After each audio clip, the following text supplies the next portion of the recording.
presented by Yahoo Daily Fantasy Sports, where you can get up to $30 in Yahoo Sports Rewards points. Get them YSRPs when you deposit. All you got to do is go to awesemo.com, click on the NFL link. You'll see that primetime article completely free.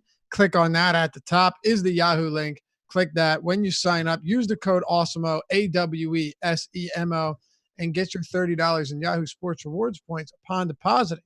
Got the $25,000 NBA guaranteed baller tonight. Sunday, the $250,000 NFL baller, $25K to first. Got CSV edits now. Not only that, but some management-free contests if you keep your eyes open, which means in those contests, all the money paid in from the player comes back out to the player. A lot of reasons to head over to Yahoo, and we got you covered with up to $30 in those YSRPs, as good as cash to win, play, and, of course, if you want, withdraw money on the site. They are the sponsor of the Deeper Dive. Use the link, NFL tab. You'll see the primetime article. Click that. It's free, and sign up through the Yahoo link right at the top. Adam, what's up, man? How's it going, man? Excited. Full slate today after yesterday's 3-gamer. Nice to get back to real slates. Yeah, the Trae Young injury wasn't great. It wasn't. The blowout in the Lakers game was even worse for me. A 40-20 game from Anthony Davis. Yeah. I had a team at the top of some stuff that I just needed a little bit more out of LeBron, a little bit more out of Brooks, and losing the last 7 minutes of the game didn't help with that. Yeah, I can't imagine on a 3-game slate that garbage time minutes are going to help you when you've got the starters. No, they don't. All right, well, let's hop right into it. We got a lot to cover here in the next hour, so we're going to get through all of it as we always do. And we're glad to have you with us. All right, let's jump right into it. 11 games, starting with Orlando and the New York Knicks, 209 and a half total. That's the lowest on this slate by 4 points, Adam. Knicks have a 100 even implied total, 109 and a half for the Orlando Magic. My dude RJ Barrett came through last time out. I love seeing the minutes for this guy, but the price is coming up again. 40 minutes last time. Dude, he played a ton of minutes, was very productive, 15 rebounds. I don't expect that to continue. I do expect the playing time to continue if Fizdale just kind of stays out of the way. But in such a low projected scoring game, I don't know how much I get to of this Knicks team. What are you doing with the Knicks today? Hopefully not a lot. One thing to point out with Barrett, though, is that in addition to those huge minutes that he's playing, no Dennis Smith Jr. tonight, no Elfrid Payton. Yeah. You should see more ball handling responsibilities for Barrett. Now, whether or not that turns into fantasy production, who knows? It's not like it's a very efficient shooting Knicks team. Pretty tough team to get assists, and he's not really a ball handler anyway. But when the only actual point guard on the roster is Frank Ntilikina, there's more backcourt minutes available. There's more ball handling responsibilities available. So if you are looking for reasons to play Barrett, I think that you can look to those reasons as well. Really just a secondary option for me in terms of this massive slate. And that goes for everyone on the Knicks. Obviously, if Ntilikina plays well, he will get minutes. There's no one really in this game preventing that, but he's not really an offensive player. Mitchell Robinson, everything I said about him last game is the same for this game, as far as he probably plays 28 minutes if he stays out of foul trouble and or Bobby Portis doesn't erupt off the bench. But there's, a lot of good center options, and he's a decent but not great play for me on a team with a 101 team total going up against a competent Orlando defense. No one's had their minutes toyed with quite as much as Frank Ntilikina since Fizdale came to New York. It's pretty crazy, especially when you consider that the Knicks haven't been a good team over that time. So why isn't Ntilikina getting minutes? I mean, look, there's a couple. I mean, he's a terrible shooter. Sure. I mean, just downright terrible. But he was also an 8th overall pick 2 years ago. And to be very fair to the guy, he's an incredible defensive player who's, services could actually be used in a lot of spots. I guess the thing about today is who do you really need Ntilikina's defense against? I guess you could make the argument that Evan Fournier, but this isn't a mega potent backcourt for the Orlando Magic. Yeah, there's not much there that you're not looking at this like, oh, they're gonna have to keep Ntilikina out there for defensive reasons. If Ntilikina gets more minutes or gets additional minutes, it's more likely due to the fact that he's having a good shooting game or something like that. Is there anything else though? I know you talk about Mitchell Robinson, who obviously has that monster ceiling if the minutes are there, but they haven't been. Is that pretty much where you're at for the Knicks? Yeah, that's about it. Like you can point to guys on this team as always, Julius Randle too, but when you start comparing across the rest of the slate, they're not guys that jump out to me, and I don't want to name every single player that I think is in play. What about the other side? Obviously, more appealing from a Vegas standpoint for Orlando. Let's start with the front court with Nikola Vucevic. Yeah, I think he's one of the most appealing plays from this game for me. It's him and one other guy that you'll disagree with strongly probably, but Vooch is really inexpensive. His assist opportunities have been down this season. I think in part that could have to do with Markelle Fultz, who has been getting tons of assist opportunities off the bench. But also, I think that when you talk about someone that had almost a 21% assist percentage last year, that Vooch's opportunities are going to come up. Obviously, the rebounds are there. He should be the highest usage guy on the team as well. And his price tag is really cheap at only $8K on DraftKings, $8,500 on FanDuel. He's someone that really he stands out the most to me from this game by a pretty wide margin. So you and I haven't talked today, but I'm going to go out on a limb and tell you to talk to me a little bit about Markelle Fultz. Yeah, Am I right? he's a pretty decent value option here, I think, for a couple of reasons. For one, we're seeing his minutes trend up. He played almost 27 minutes in Orlando's most recent game, and there's no one ahead of him that is clearly blocking him. DJ Augustine is fine, but if Fultz is playing really well, you're not going to be like, we can't take minutes from DJ Augustine. And on top of that, Michael Carter-Williams is still playing around 14 minutes a night.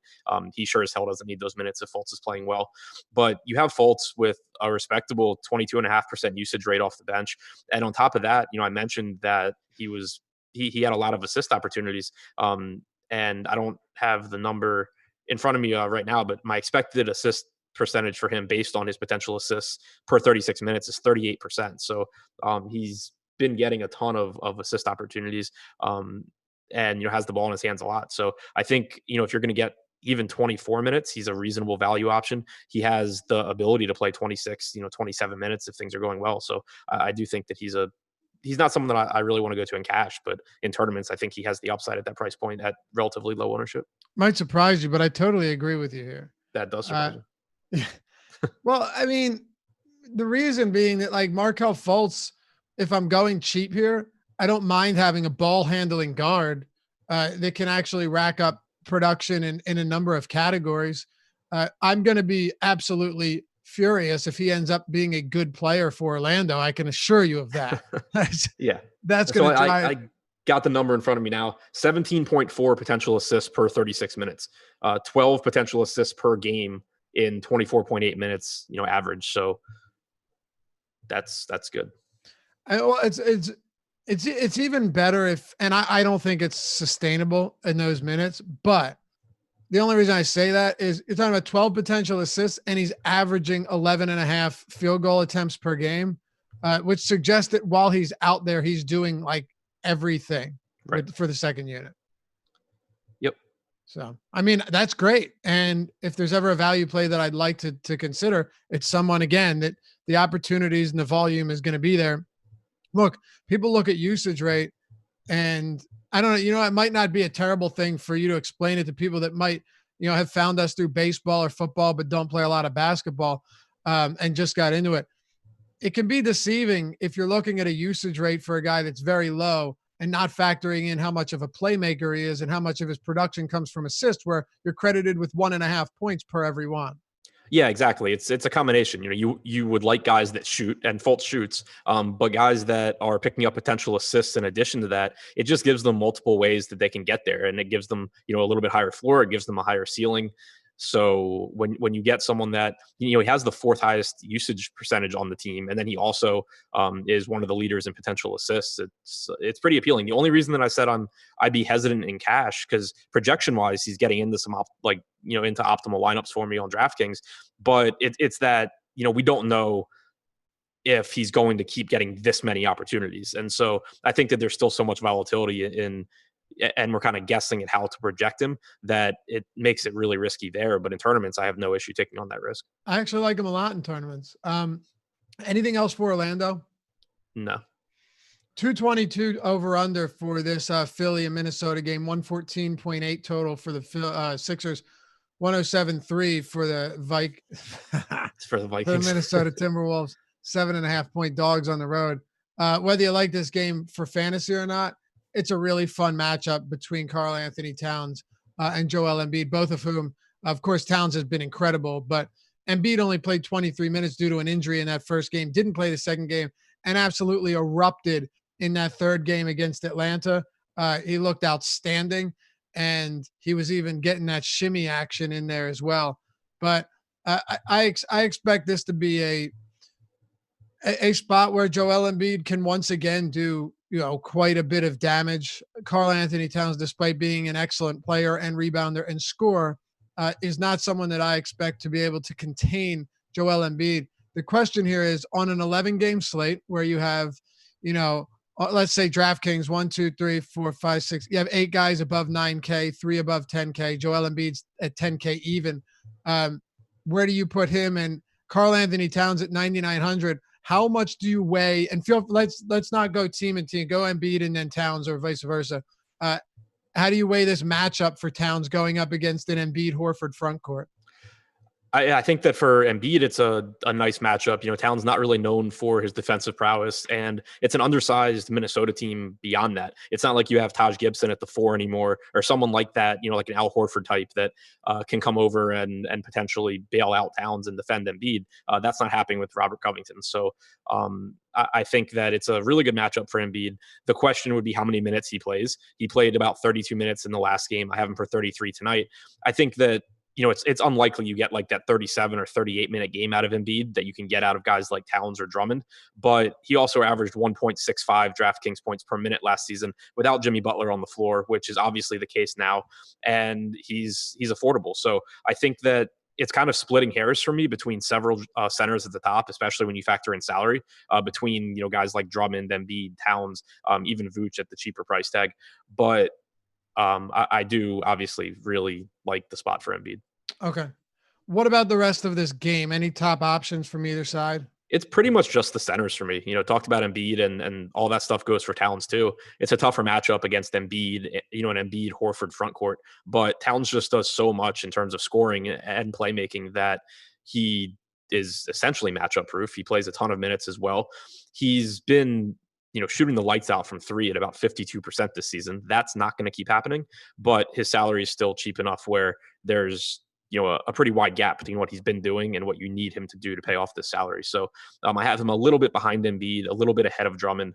But again, between those guys, I think that my approach will probably just end up being preferring the lower owned guys. But outside of the centers, nothing but, really secondary options here for me because it's a bunch of mid-range guys that grade out well, but not or grade out decent, but they don't grade out that well compared to some other guys at their positions. Where would you put Embiid in terms of prioritizing him with the rest of the high priced players? Behind Harden, behind Giannis. And ahead of Towns? Yeah, and slightly ahead of Towns. Okay. Probably behind Westbrook too. Yeah, Joel Embiid right now projected at 11% ownership, which is pretty low. I had a good amount of him the other day, I think at like 5%. So he generally doesn't get the same attention, especially he was coming off an injury, which plays into it. But I think his ownership will be up a lot, probably double what it was last game, but still not that much. Do you want to talk the next game here? Or is there anything else we missed? Yeah, we can go to the next game. Cleveland and Chicago. Here's another barn burner to talk about. Although we've seen Chicago play at a bit of an elevated pace compared to previous years. I think even last year we saw them elevated a little bit, but 217.5 over under. They're 1-point road favorites, 109.5 total, 108 for Cleveland. Starting with the Chicago side of the ball and Zach LaVine, who is 36 minutes last time out. His minutes have been a little bit erratic, but one of those games was a blowout. The other game, an 8-point victory, played 33, played 30 minutes in that 1-point loss to Charlotte. Are you projecting him for like 33 minutes today? I have him at 36 just because I expect that he gets into that 34 to 36 minute range more often than not this season. Actually, sorry, I have him at 34 for the reasons you said. Yeah. But it makes him a good option here. Cleveland is a really poor defense. LaVine is very involved as a passer and as a scorer. The issue as far as prioritizing him is just how many really strong options there are at the guard position. But the nice thing is that normally, or at least so far this season, we've seen with Levine that for that reason, he comes in at pretty low ownership in tournaments. Today, for example, on DraftKings, we have him projected for 2.5% ownership right now. So you don't need to have your entire night depending on a, for lack of a better word, suboptimal Zach Levine to still be overweight and get exposure to that ceiling that he offers. Okay. Yeah. And, just to point out, Jim Boylan was the coach through a lot of the season last year. And Zach Levine played some pretty big minutes. So, I would think that there's still a very good chance that he does get to that 36-minute range or so. I mean, towards the end of the season, he was playing upwards of 38. So I think 34 is the reasonable conservative projection here. But like you said, it's not crazy to think he gets above that. Uh, the rest of the Chicago team, Lauri Markkanen, been very much up and down. Really, he had one great game, and then he fizzled out a little bit, cooled off in some tough matchups.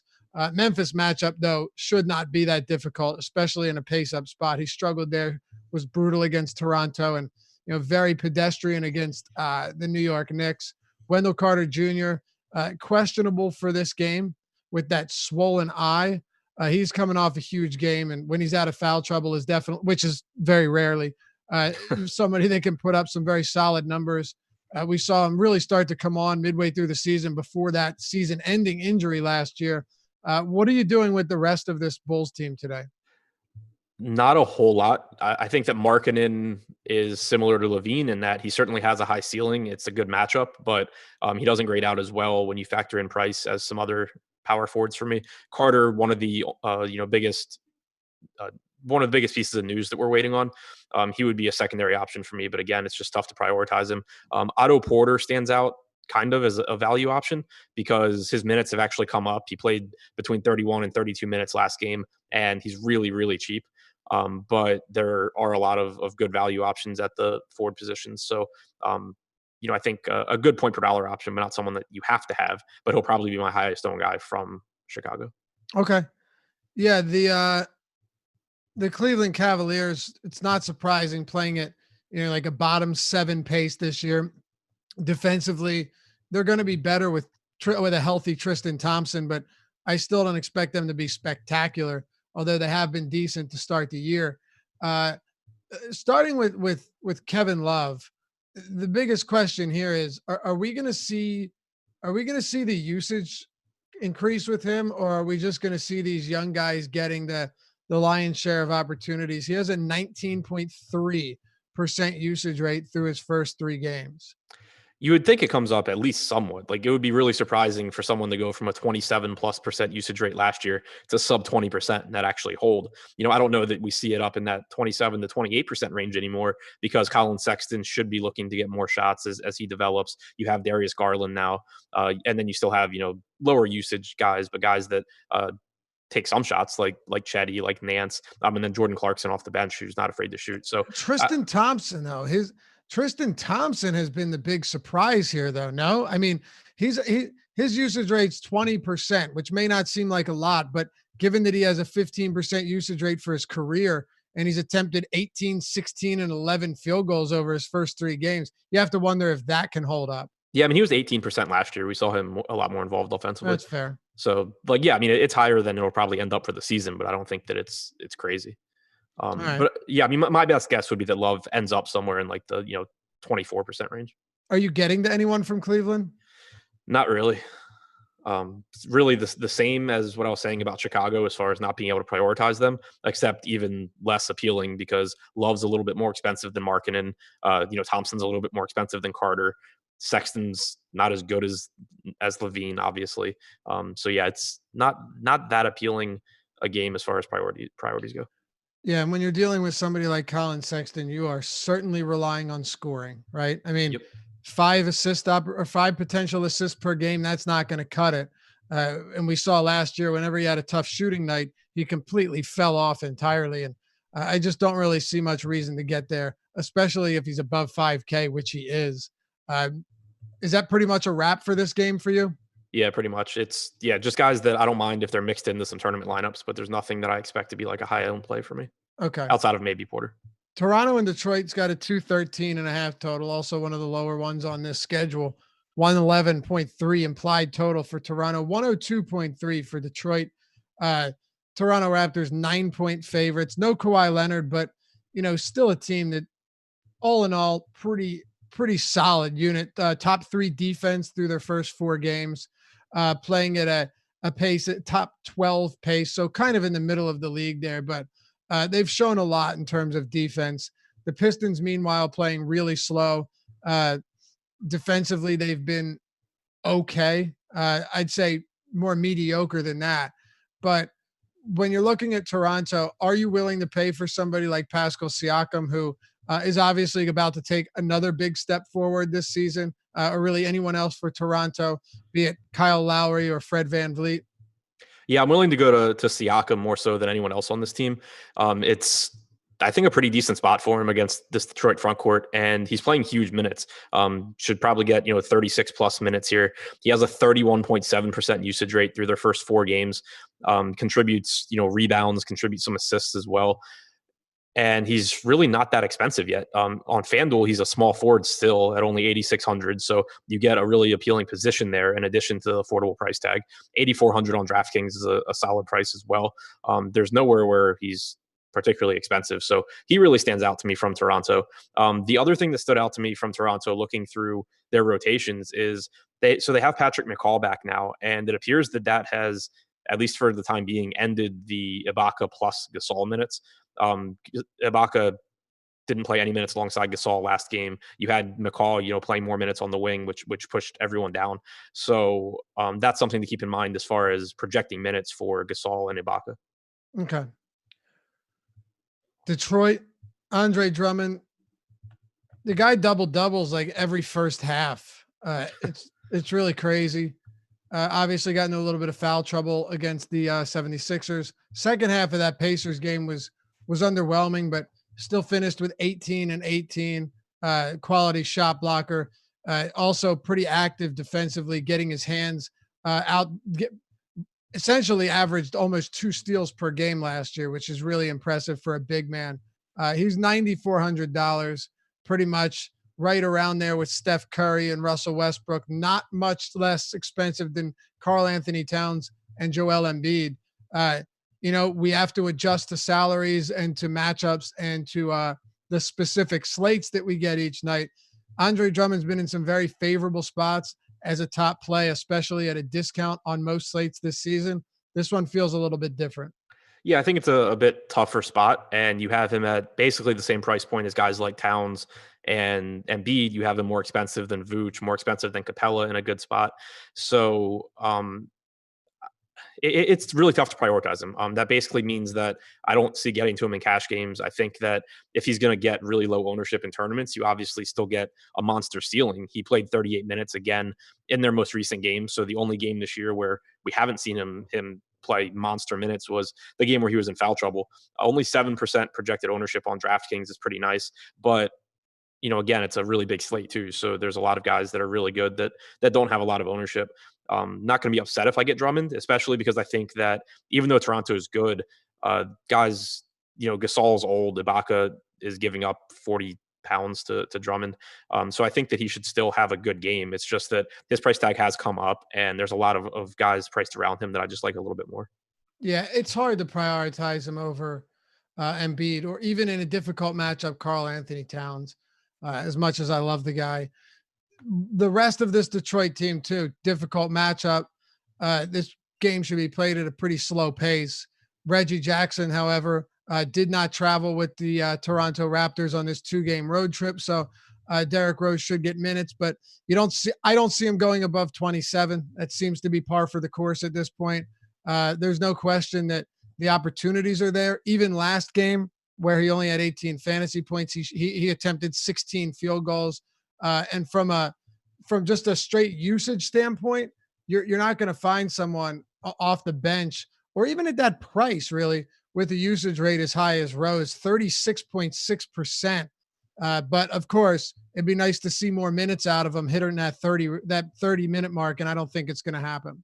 Yeah, I think that that's pretty much what we've gotten out of the Detroit coaching staff so far is that maybe later in the year he'll play more minutes, but for right now he's pretty much stuck where he is. So that does open up minutes for guys like Tim Frazier at a minimum salary. One thing to point out with Frazier for anyone that did their own minutes projections using Popcorn Machine, there was an error uh, in their rotation. They had 6 guys on the floor for Detroit last game for like the entire second half of the second quarter. So they have Tim Frazier at 29 minutes. He actually played 22, didn't play any minutes alongside Derrick Rose. So I think that it's really tough to project Frazier for more than like 22 minutes at an absolute basement salary. You still can get there as a point per dollar option and just hope for the best. But I think that um, he's pretty limited.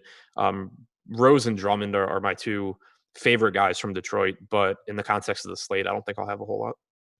You bring up a good point, by the way. I always double check minutes when I'm looking at Popcorn Machine. Yeah, especially if it's someone like Frazier, where I think one thing that's really useful with Popcorn Machine is having like in your head kind of a baseline number of how many minutes he's going to play. And then when you see that Tim Frazier played 30 minutes without even closing the game, yeah, you kind of double check it. right. Especially when you know that Rose played 26 or 27. Right. Yeah, it happens a lot. Now, don't get me wrong; it's a phenomenal resource. Like Popcorn Machine is incredibly helpful, but there will be times where it's just completely off, and it might not even show 6 guys. It might sometimes just show that a guy played 40 minutes when he played 30. So, Right. Yeah, definitely worth looking into that. I think we can move on to Brooklyn, Indiana, though. Agreed. Oh, excuse me. I had some TGI Fridays today, and it's doing a number on me. 219 over under 219 and a half. Brooklyn 111 and a half total. Pacers 108. Nets are 3.5 point favorites here in Brooklyn.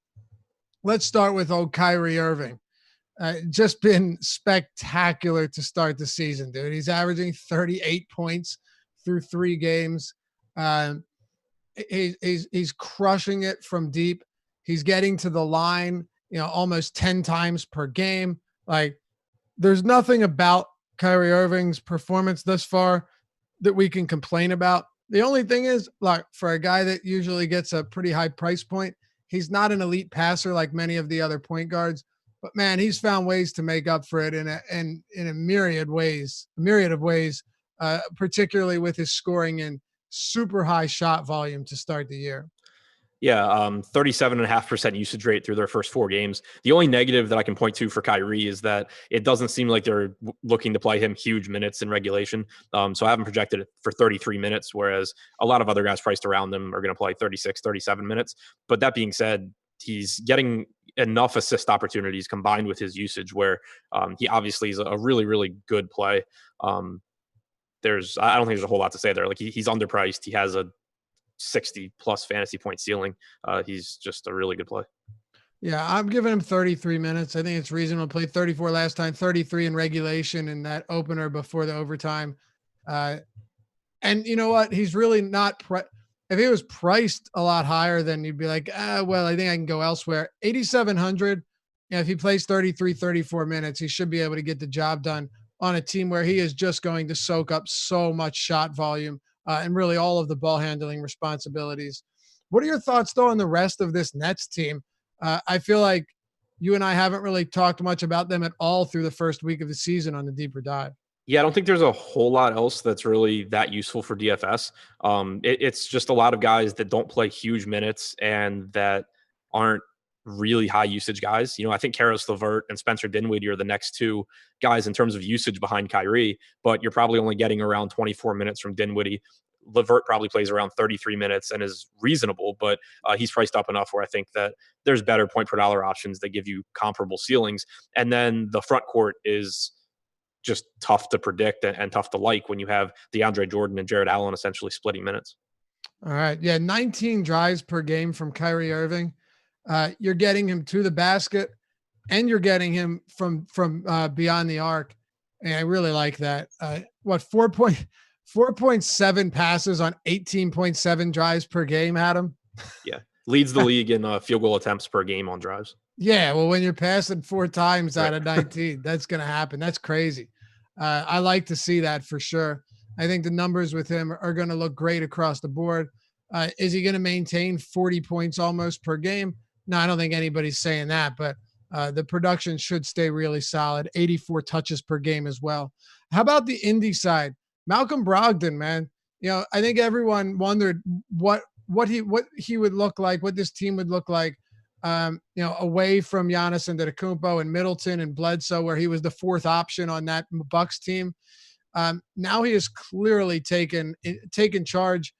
Of course, Oladipo's out, but it's been a lot of Malcolm Brogdon to start the season. In terms of touches, 93 touches per game. Compare that to the rest of the league, man, and you've got Malcolm Brogdon fourth behind Doncic, Lowry, and Ben Simmons. It says something about his involvement, no question.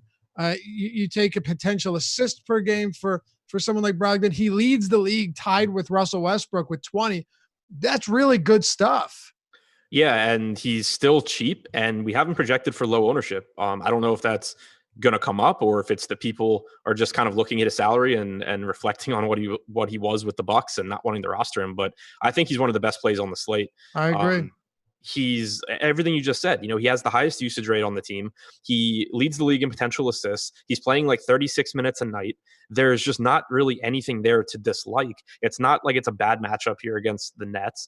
And it's not like the usage is really that surprising either. If you go and look last year and look at minutes he played without Bledsoe or Giannis on the floor, he had about a 25% usage rate, which is where you are this year as well. There's nobody else on this team. Obviously, Sabonis gets his and Turner gets his, but and even TJ Warren. But they're all guys that are kind of just secondary scoring options. They're not out there demanding the ball like Eric Bledsoe and Giannis. And it's really turned into really good numbers for Brogdon. I still think he's underpriced. I don't know if people agree with that or not, but I think he's pretty clearly underpriced. No, I think that I think soon enough he's going to be 8K, 8,200. With this type of production, it's going to be tough to stay away from that. It really is. It's going to be tough to keep him, at a price tag that isn't way higher. And look, with Domantas Sabonis, you talk about him being, one of probably the second option. 16 of his 25 made field goals, or 16 of his made field goals have been assisted. Half of them have been from Brogdon. So Brogdon's going to be involved in a lot, even if he's not scoring. Right, exactly. 20.4 potential assists per 36 minutes for Brogdon. It's a huge number. I don't really have anything else I love for the Pacers, though. Maybe you do? I don't. Sabonis and Turner are both secondary options for me. Okay. Boston and Milwaukee. Well, but you would say for sure Brogdon's a primary option, right? Brogdon is one of my favorite plays on the entire slate. Okay, I'm with you here. We disagreed on Gilgeous-Alexander. That price tag, but we're on the same page for sure when it comes to Brogdon at this price. But hey, Chris Paul continues to look like he never wants to play again. I might change my mind on SGA. Let's talk about Boston and Milwaukee though. 223.5 total in this game is one of the highest, third highest on the slate. 110 total for the Celtics, 113.5 for the Bucks, who, as you can see, are 3.5 point road favorites. Let's see here. Ellington starting this game. Ellington starting over Ntilikina, I guess. Over Ntilikina, yeah. I'm dude.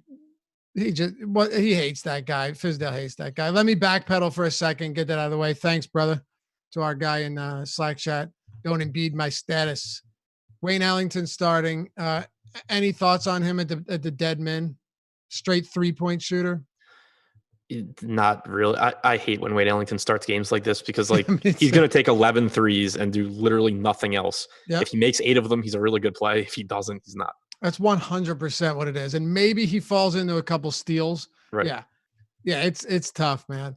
But I mean, look, he's minimum salary. If you need it, I suppose you could do worse than a guy that's starting. You think Barrett starts at the point? Yep.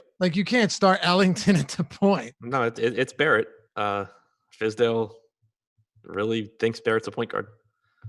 Well, let me just say this much. Coaches have made a lot of dumb decisions, and I've profited off them. And I'm not promise you, I'm not acting like I'm smarter than Coach. Maybe Fizdale. Yeah. I mean, But Barrett has been good this year. There's no denying that. what's that? Barrett's been good this year too. It's not like Yeah. he's looked terrible and he's making Fizdale look dumb. No, not at all. What the point I was going to make though is you can put a non-point guard at point guard, and it might not be good for their winning percentage, but it's still good for fantasy purposes. Yeah, I mean, I think you have to kind of bump Barrett's baseline assist projection because he's just going to have the ball a ton.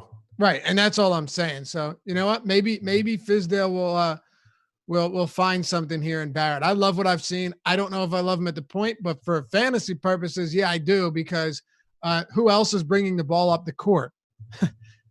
Julius Randle. What's up? Julius Randle. It might be, yeah. So there you go. Boston and Milwaukee, like I said, 3.5 point favorites on the road are the Milwaukee Bucks. Third highest over under here. Two good defensive teams, though. Clearly, the Boston Celtics are different than they were last season, but they're still a top 10 defense this year at least. Milwaukee defensive rating, they are, where are they? They're 14th. That's going to improve. They're going to get better than that. But both teams, Milwaukee playing at an elevated pace. Actually, the second fastest pace behind the Grizzlies to start the year, and the Celtics playing at a pretty average pace. This game should see a lot of opportunities. A lot of it depends on these defenses, though. What do you make of this, starting with the Bucks? I like Giannis here. He really disappointed last time against Cleveland, but the biggest issue with him in terms of DFS is usually his minutes, because the Bucks are really good. They blow out a lot of teams, and Giannis doesn't normally play, monster minutes anyway. But in competitive games, you usually can get 34 or a little bit more out of him. This game should be competitive. It's in Boston. Boston's a good team. But also one thing I really like is that we talked about it before with Embiid against Boston. Same thing goes for Giannis here, where this is a matchup that he struggled with in the past, but no Al Horford really changes things for him. I think that he should have a much easier time against this version of the Celtics than he has in the past. He's got a 33.9% usage rate this year. He's got 20 plus potential assists per 36 minutes and the 20 plus potential rebounds per 36 minutes, doing everything as you would expect. He averaged about 1.7 fantasy points per minute last year, and I expect him to be relatively low owned again today, just like he was last time, because he's the most expensive player on DraftKings. He's expensive on FanDuel, and you can get tons of upside for less. So he's not a guy that you have to have in your lineups, but whenever you can get the best DFS player in the league at low ownership, I'm excited about it. Dude, Al Horford's one of the best defensive bigs in the game. Not having him in this front court is huge. Right. It's huge. So I'm with you 100% on that. I think this is only going to get, like, Boston's only allowing 44 points in the paint per game.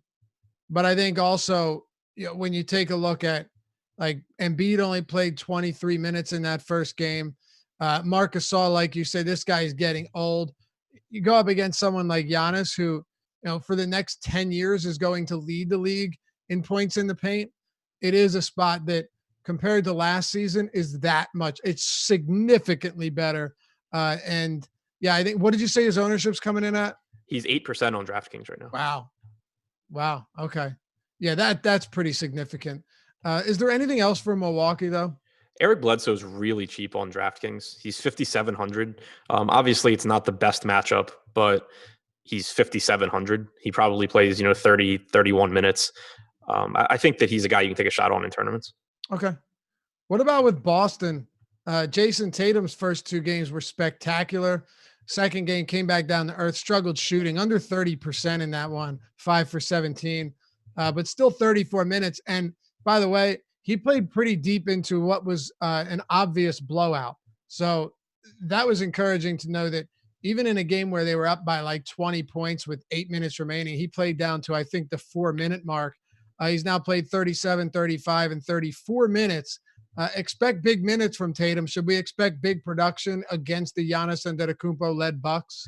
He's my favorite guy from Boston. It's a defense I expect to be good. It's a tough matchup for him, but he's still inexpensive. He's playing monster minutes. He has a 25.7% usage rate this year, which is second to Kemba Walker on the Celtics.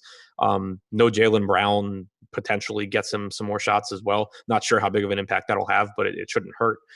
So I think that he's a good play. He's my favorite play from Boston. I don't know how much I'll have in terms of actual ownership, because he is, even though he's underpriced, he's kind of at an awkward price point where, there's a lot of Fords that are really cheap that I like. And then there's a lot of Fords at the top that I like. So that makes it kind of tough. Okay. Yeah. Let's say if you had Jason Tatum at 68, he's the same price on DraftKings as PJ Washington. Right. I prefer Jason Tatum. Well, yeah, I was trying to make a point. Yeah, I know. Yeah, I mean it's pretty wild there. A couple other guys that we'll get to at a similar price. Maybe you have some more preferred guys there, but I do think because of that price, because of his usage, which is up more than 5% from last season, and the minutes, it's hard to go wrong with him. But he's not a priority play. Is anyone a priority play from Boston at all? I don't think so. Marcus Smart's a good value with Brown out. He should get a bunch more minutes, but we've seen time and time again that more minutes from Marcus Smart doesn't necessarily lead to much of anything. So he's cheap enough where I think that he's fine, but it's not like I'm suddenly projecting him for a monster game. All right. 5 to go here. Awesemo.com/join is where you get 50% off your first month of Awesemo Plus subscription. Use the sign-up code Deeper Dive, all one word, Deeper Dive. Get 50% off your first month. Or if you want to start small, we've got an Express Pass, $3.95 a week. And if you go to awesemo.com/join, click Begin Membership. We'll ask you a question, which is essentially, hey, what kind of player are you? What type of content are you looking for? And we'll cater the subscription and your plan to exactly what you need. Not too much, not too little. And that's why Alex Baker started this site in order to, make it for the players to give you what you're looking for. Not too much, not too little. The promo code Deeper Dive, all one word, gets you 50% off your first month, including ownership projections, player projections, top stack tool, everything for all of our sports. And of course, there is the Fantasy Cruncher add-on as well. While we're at it, Adam, I don't know if you knew this, but you can win a $399 value NBA Awesemo Plus season pass. Pretty neat, huh? Yeah, not bad. Not bad. Check the pin tweet at awesemo_com. Very simple rules. All you have to do is go to awesemo_com on Twitter, check out the pin tweet, and you're going to retweet it. You're going to like it. And then, of course, easy enough, follow awesemo_com, follow Awesemo NBA, and respond to us tonight what player is going to score the most fantasy points on tonight's 11-game slate. So give us the player that you think scores the most fantasy points tonight. Even if you're wrong, it doesn't matter. You just have to respond, retweet, like, and reply with your answer, and follow both of the Awesemo handles to be entered to win $399 value Awesemo Plus NBA season pass. You can't lose. And even if you do, well, you didn't lose anything because of it. Oh, and one more thing. We have 2 things free on the site today. NBA project rankings, the Awesemo Alex Baker's NBA DFS rankings, and Alex's NFL projections. So get to that before we lock that back up. All of it at awesemo.com. All right. Washington, Houston. I'd love to know, first of all, let me get this out of the way. 233.5 total, highest on the slate by far. 120.8 total for the Rockets, 112.8 for the Wizards. They're 8-point home dogs. I want to know, before we get to Harden and Westbrook, what do you think of Thomas Bryant, man? He's looked awesome. Yeah, I like him at the very least as a DFS guy. I was excited about him coming into this season. I liked him a lot last year, and he's looked great so far. Any interest today? Yeah, I love this game. Both sides of this game, one of my favorites on the slate. Houston is a really nice pace-up spot for Washington. We know that with Westbrook there, they're looking to get shots up in 6 seconds or less, and it leads to more rebounds. It leads to more offensive possessions for the Wizards. Bryant is not really cheap, but he's also not expensive. On DraftKings, it's nice too because he still has power forward eligibility, so he's not really that difficult to get into lineups. Okay. Anything for Washington? Bradley Beal, sub 9K, but still pricey. A good player, but is his ceiling really matching that of some of the other guys in his price range? I mean, hell, would you with Beal at 8,900, Irving at 8,700. Quickly, which one of those guys would you prefer today? Between Beal and Kyrie. Yeah, because Beal's obviously in a high projected scoring game. Yeah, I have Beal slightly ahead of Kyrie because I have him playing a bunch more minutes. You have both of them above Ben Simmons? Yes. Okay. And then are you willing to drop down to like the Malcolm Brogdon territory here where he's, almost $1,500 cheaper? Yeah, I really like Brogdon. I really like SGA again. Yeah. Yeah, but I do like, really. I guess I'm saying, how much do you prioritize like that upper 8K point guard range where you've got a bunch of them? I think I'll have a lot just because I have them projected for a lot of points. Bradley Beal is someone who I think is like right up there with James Harden as far as guys that are shooting much worse than you can expect going forward. 35.4% effective field goal percentage this year. Last year without Wall on the floor, it was 54%. 32.7% usage rate for Beal, 13.1 potential assists per 36 minutes, and was either the leader or second in minutes per game last season. So that's not a concern for me either. I think Beal is pretty clearly underpriced. He is underpriced. He is. That I don't know if that means I love him here just because I think this slate is filled with a lot of really good players. But I definitely think you could argue that Bradley Beal on this specific team is going to continue to see immense opportunity. Is there anyone other than Beal and to some extent Thomas Bryant that you like for Washington? Yeah, Rui. I don't know how popular he'll be. I think he has, last time I looked, he had decent ownership projections, but nothing crazy. But he's playing big minutes. His direct backup, Admiral Schofield, was sent to the G League. Troy Brown is playing tonight, so it's not like they lost a body, but it at least is the guy that was directly backing him up is gone. But he's been playing big minutes. He has a 22+% usage rate. He's only 5,400 on DraftKings.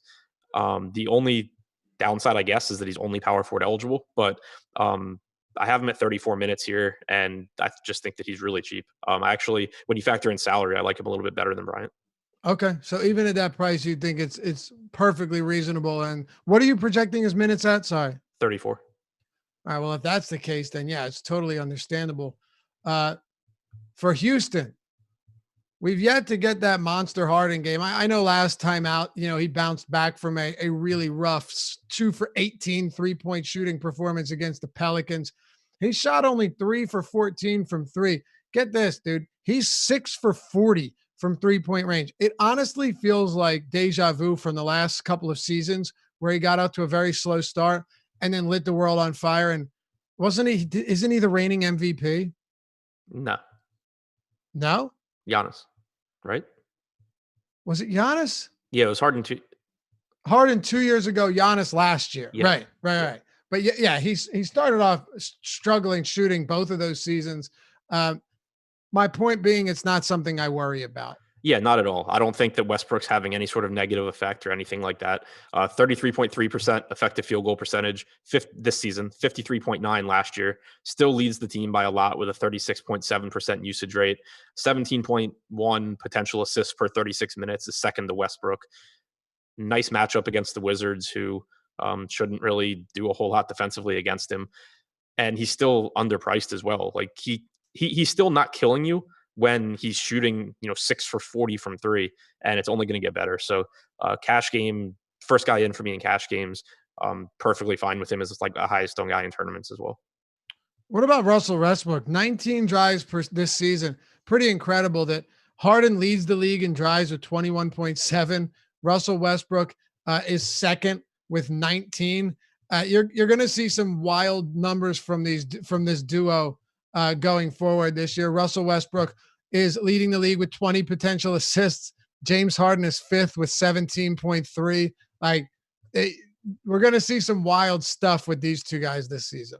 Yeah, no question. The minutes are there. The salary is still pretty cheap, especially on DraftKings. I think that on FanDuel, you've seen the price tag be a bit more prohibitive on Westbrook. He's 10,600 there, whereas Harden's 11K.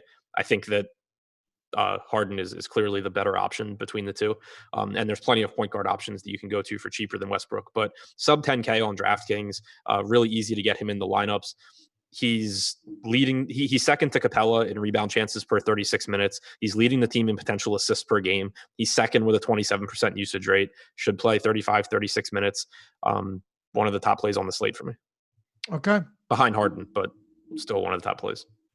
So how would you, what do you really like from Houston? And then we'll move on to OKC Portland. I mean, honestly, like everything. So Harden and Westbrook, the huge priorities here. But I like the spot for Clint Capella. His minutes have been inconsistent, but I think that assuming this game's competitive, you can see him get 30 to 32 minutes. Washington shouldn't be a good rebounding team this year. They're they've allowed the 8th most rebounds so far, the 7th most offensive rebounds per game.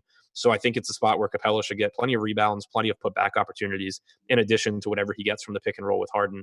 And he's really inexpensive at only 7,200 on DraftKings. And then behind that, you get some quality value with Eric Gordon, who's played 36 minutes in each of his last 2 games, 3,900 on DraftKings with guard and forward eligibility. His usage is down this season, as you would expect when you're playing with at least one of Westbrook or Harden on the floor all the time. But 36 minutes is still 36 minutes at that salary. PJ Tucker in a good rebounding spot, probably also playing 36 minutes, could get some minutes at backup center as well, as Tyson Chandler's minutes have been declining. So, Harden and Westbrook the priorities, but mixing in guys like Capella, Tucker, Gordon, even House as value options is pretty strong as well. Okay. By the way, Russell Westbrook 15th in rebound chances this year. Not at his position either. Like actually 15th. Ridiculous. 220.5 over under for OKC and Portland. Blazers 1.5 point favorites with a 111 implied total, 109.5 for OKC. We don't have a ton of time here, so I'll let you run with this one, starting with SGA for OKC. Yeah, same things as I've said before with SGA. Played 36 minutes again last game, and you actually saw Chris Paul play 34 minutes. You saw Dennis Schroeder play 34 minutes as I believe it was Terrence Ferguson was in foul trouble. But it was really good to see the minutes come up for Schroeder and Paul and it not affect SGA whatsoever. 36 minutes is just really solid for a guy at his price point. Still not getting tons of ownership. Still leads the team in usage. Drives a ton. The only downside is the peripherals. He's getting plenty of rebounding opportunities, not getting a whole lot in the way of potential assists because of Paul and because of Schroeder. But as long as he's staying down at this price point, playing this many minutes, and the clear number one option in this offense, I still really like him. All right. Do you like anybody else from OKC? Not a whole lot, but I think the biggest piece of news on this slate is Steven Adams is a game time decision. Very big. If he's in, I think he's a perfectly fine option. He's pretty inexpensive. If he's out, though, it opens up the number one value on the slate. What about those minutes, though? I mean, he hasn't cracked 30 on the year. I mean, he got hurt last game and left the game early. I played like 26 or something. No, I know, but I'm saying like 28, 29, 25. One of them was a blowout. Yeah, so he's had in pretty much every game I've looked at, if you account for injuries and blowouts and stuff, he's been in line to play like 30 to 32 minutes. All right. No Chris Paul love here, right? I mean, it's really tough to like him right now. It's really tough. He's just not that involved in any aspect right now. And then the minutes, even though he played 34 last game, are still questionable. One thing I will point out, Alex mentioned it in the survey too. And I agree with him. Even we probably won't have Adams news. And even if Adams is in, Nerlens Noel is so cheap that he's not a bad large field tournament play, because if he plays 16 to 18 minutes, he still can pay off like a $3,300 salary. And this is more like DraftKings specific because you can roster 2 centers. And then if Adams were to leave the game early or not play or whatever, then obviously he's a great value. Anthony Tolliver started over the injured Zach Collins, played 29 minutes. I mean, he is your typical like 3-point specialist, and that's it. Don't expect him to rack up double-digit rebounds on the regular. But your quick take on the Portland Trailblazers today. Mario Hezonja in that game played 19 minutes himself. Yeah, probably one of the least interesting teams to me. Kent Bazemore, I think, is an okay value, should play like 28 minutes. Tolliver and Hood should get minutes, but God knows what they're going to do with them. Neither is a high usage guy. Whiteside's not really playing more than 26 minutes right now. Dame and McCollum, they both obviously can score, but there's just so many good guards. Like Dame on DraftKings is more expensive than Beal and Kyrie. That makes it really, really tough. So not an overly interesting Portland team to me. And Whiteside's not getting enough minutes to be that guy. If Steven Adams plays, it's less appealing too. Utah and the LA Clippers. 3 to go here. So a couple of these aren't really that appealing, but we will talk about them anyway because that's what we do. 214.5 total, 110.5 implied total for Utah, 104 for the Clippers. The Jazz are 6.5 point favorites. And Adam, that is because Kawhi Leonard will not be playing today. Yeah, but I still think that's a big line though. Yeah. Yeah. Like the Clippers are still good. I don't, even though Kawhi's out, I think you get increased usage for Lou Will, you get increased usage for Harrell, but in the context of the slate, I don't think that they're priorities. They're the two guys that I'm most interested in from the Clippers though. Okay. Yeah, it's still a tough matchup, slow pace against a Utah team that's played excellent defense and should continue to do so. What about Utah? Gobert is my favorite option, but again, when you start comparing him to Vooch and Capella and Towns and Drummond and Embiid, he kind of takes a back seat there. Mike Conley's at an affordable price tag, but the guard position is just so stacked today that even when you acknowledge that he's shooting incredibly bad and it'll get better, it's really tough for me to prioritize him over a lot of other guys. And the same really goes for Donovan Mitchell, who is obviously a really good player, but you have just so many guards that I like a little bit better. Safe to say this is one of your least favorite games on the slate? Yep. Okay. What about Sacramento and Charlotte? Sacramento obviously dealt a big blow with the Marvin Bagley injury. 223 total here, though. They're set. What's that? No, I thought you were done. No, they're 7.5 point favorites over a very bad Charlotte team in Sacramento. Yeah, tons of great value from this game, particularly on DraftKings. Guys are priced up a little bit better on other sites, but $3,800 Bogdan Bogdanovic. I have him at 25 minutes. I think he could get more, but that's a pretty strong value. Bielitsa is cheap. And then the center position, I think, is probably the biggest guessing game on the slate between Dedmon and Holmes. Dedmon was in some foul trouble last game and also in part got played off the court by Richaun Holmes, who had a monster game. I don't know what to make of that. Dedmon clearly is capable of having good games as well. Right now, I have Dedmon at 24 minutes. I have Holmes at 22, but at $4K on FanDuel for Dedmon, $4,300 on DraftKings, and then $4,500 for Holmes. They both can pay those off. You just don't want them in the same lineup. De'Aaron Fox is cheap. Buddy Hield is cheap. I think behind Houston, Sacramento is my favorite team in terms of value. What do you make of a guy who's pretty discounted like Devonte Graham?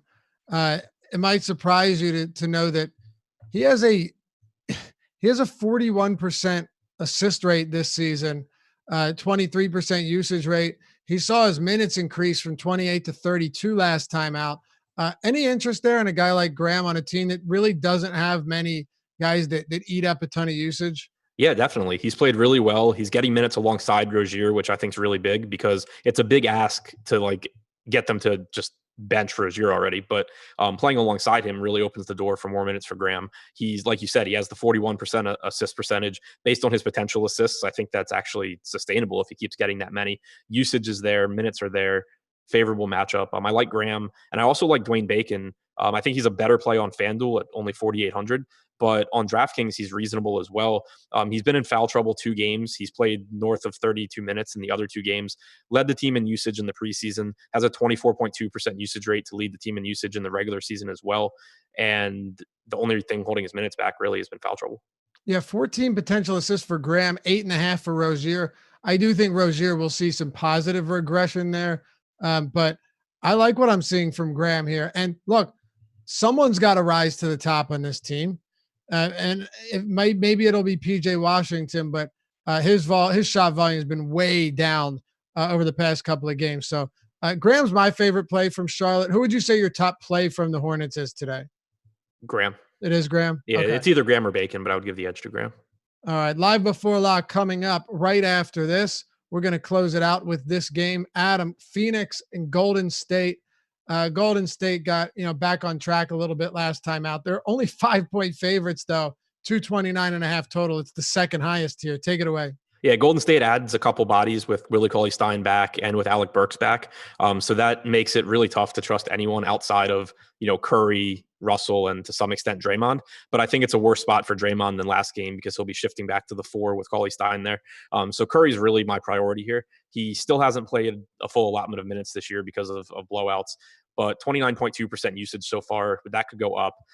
The assists, obviously you're banking more on scoring than assists, but he gets enough opportunities to be a good play. So I think he's still underpriced and a really strong option. On the other side, in tournaments, Devin Booker obviously can give you a monster score. He's in that Zach LaVine category for me.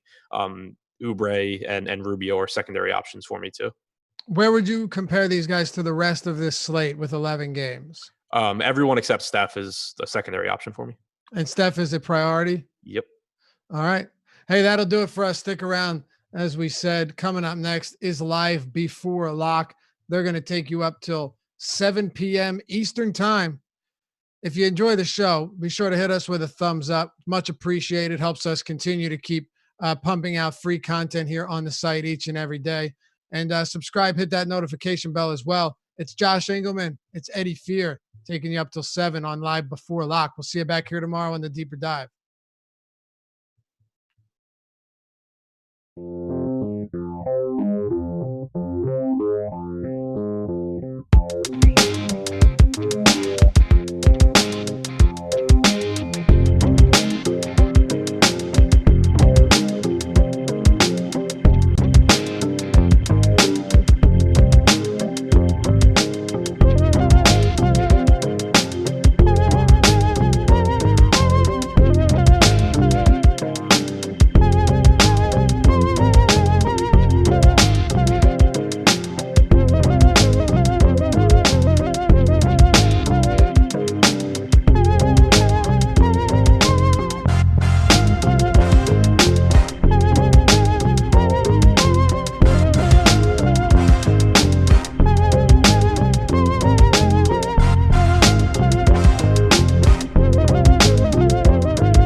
There we go. Live Before Lock.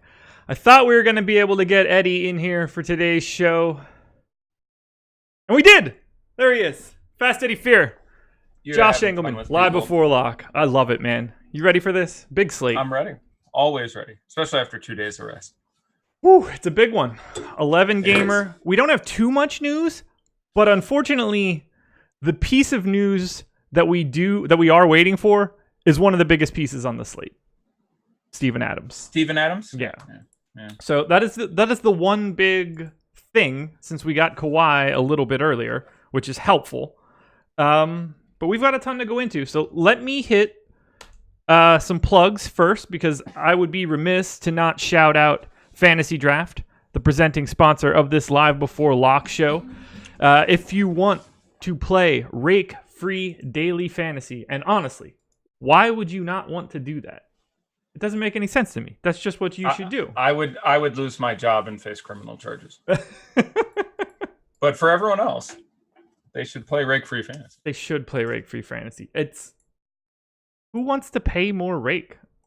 And you can do that at Fantasy Draft. Go to fantasydraft.com, use the promo code AWESEMO, and get a 7-day free trial of fully rake-free. Every dollar that goes into the contest is coming right back to you. They've got the $300K Hooters main event going this weekend for the NFL. It is the biggest NFL contest that I get into every single week. I'll be in it again this weekend. I can't wait to play it. Just seeing that counter show me how much money I've saved by not paying rake is a massive smile on my face anytime I go into my account. They undercalculated too. Really? Yeah, I had a friend say I think they're underballing. They're underballing this by now. It's tough because the majority of the fees you do pay at Fantasy Draft, which are nominal, come in the form of deposit fees. So the amount of rake you functionally pay increases the crappier you are. Like if you're terrible at DFS and have to deposit every day, then your rake would be all of 3.5%. Yes, which is still a massive improvement over 15 or 16%. For most people, it would normalize at like 0.75%, but their calculator takes off not enough. It takes off like 8%, and it should be taking off. I'm curious how they compute it, actually. Yeah, they probably just picked a number, honestly. It's more than that. They're underselling themselves. Even better. We had a couple people say that we should have let that act go longer and say that Eddie was not coming, but we did think about that, and we didn't want everybody to leave and actually not come back. So we had. Right, I don't trust you people. Eddie's not here and lets it go 30 seconds. Yeah, we lose some significant number of people, and very possibly Josh and or his family suffer violence. Yeah, the problem is I don't trust you guys to not immediately leave. Yeah, and that, by the way, is a woeful lack of judgment on your part, because there's like 9 guys here who talk about basketball who I think are absolutely brilliant at it, but moving on. One other thing we need to do, and when we can get started, please, guys, hit the like button, subscribe to the channel, hit the notification bell. You guys are getting exactly what you want today. Reward us with the old thumbs up on the video. Eddie, you ready to do this? I'm ready. Alrighty. We're going to start it here. If you had to recommend one person and one person only for this slate, who's getting the stamp of approval from Fast Eddie Fear today? Oh, I hate it when we have that question. In GPPs, the player I would be most excited to roll out there versus his ownership against the field and in cash would still be James Harden. Yes. I can't get it. Like, there's other guys I want to say. I want to say Ben Simmons, who I think is really owned, and I really, really like his spot. And I think Ben Simmons very possibly is going to drop me 50-55 burger. And I think his ownership is really low. And like no one is talking about him. I'm a big fan of Ben Simmons in this spot. Nerlens Noel, there's a tattoo of him on my left buttock. You can't see it, so you're going to have to take my word for it. But I've always been a huge Nerlens Noel stan. I've seen it. It's great. It's well, honey, you're not listening. Okay. Anyway. I like him kind of on FanDuel right now, $3,800. I don't think he kills you anyway. And at early lock, there's a lot of other very compelling value that I think people go for. And I'm willing to take what I think is, I'll give myself about a 40% chance that Steven Adams sits out. That's about how I'm feeling. Ooh, that's higher than I would have expected. Yeah, a lot of people just reading between the tea leaves, watching the interview, seeing how now, like, he's just like, yeah, I'm good. But I think he's always like, yeah, I'm good. I think, the White Walkers would come into the locker room and be like, yeah, I'm on that. Like, yeah. He's full Aquaman, Kiwi, beat ass kind of guy. He's I love Steven Adams, but he's great. I love all the centers on that team. Yeah, Nerlens is my guy. So I'd be interested in it. I like it on DK because you can swap off it, have a plan, know what your swap is going to be. If Steven Adams is in, then I probably am interested in going somewhere else. But it's not a dead play. I do think, like, he's looked banged up all season.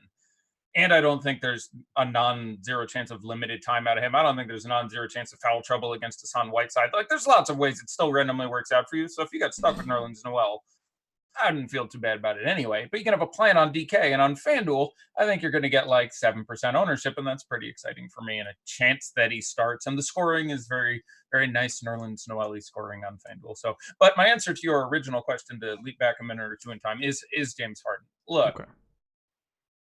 Dude is not going to, how do I want to take this? So there's, I have 7 to 74 times a year a conversation about revenge narrative, which I sort of more loop into narrative.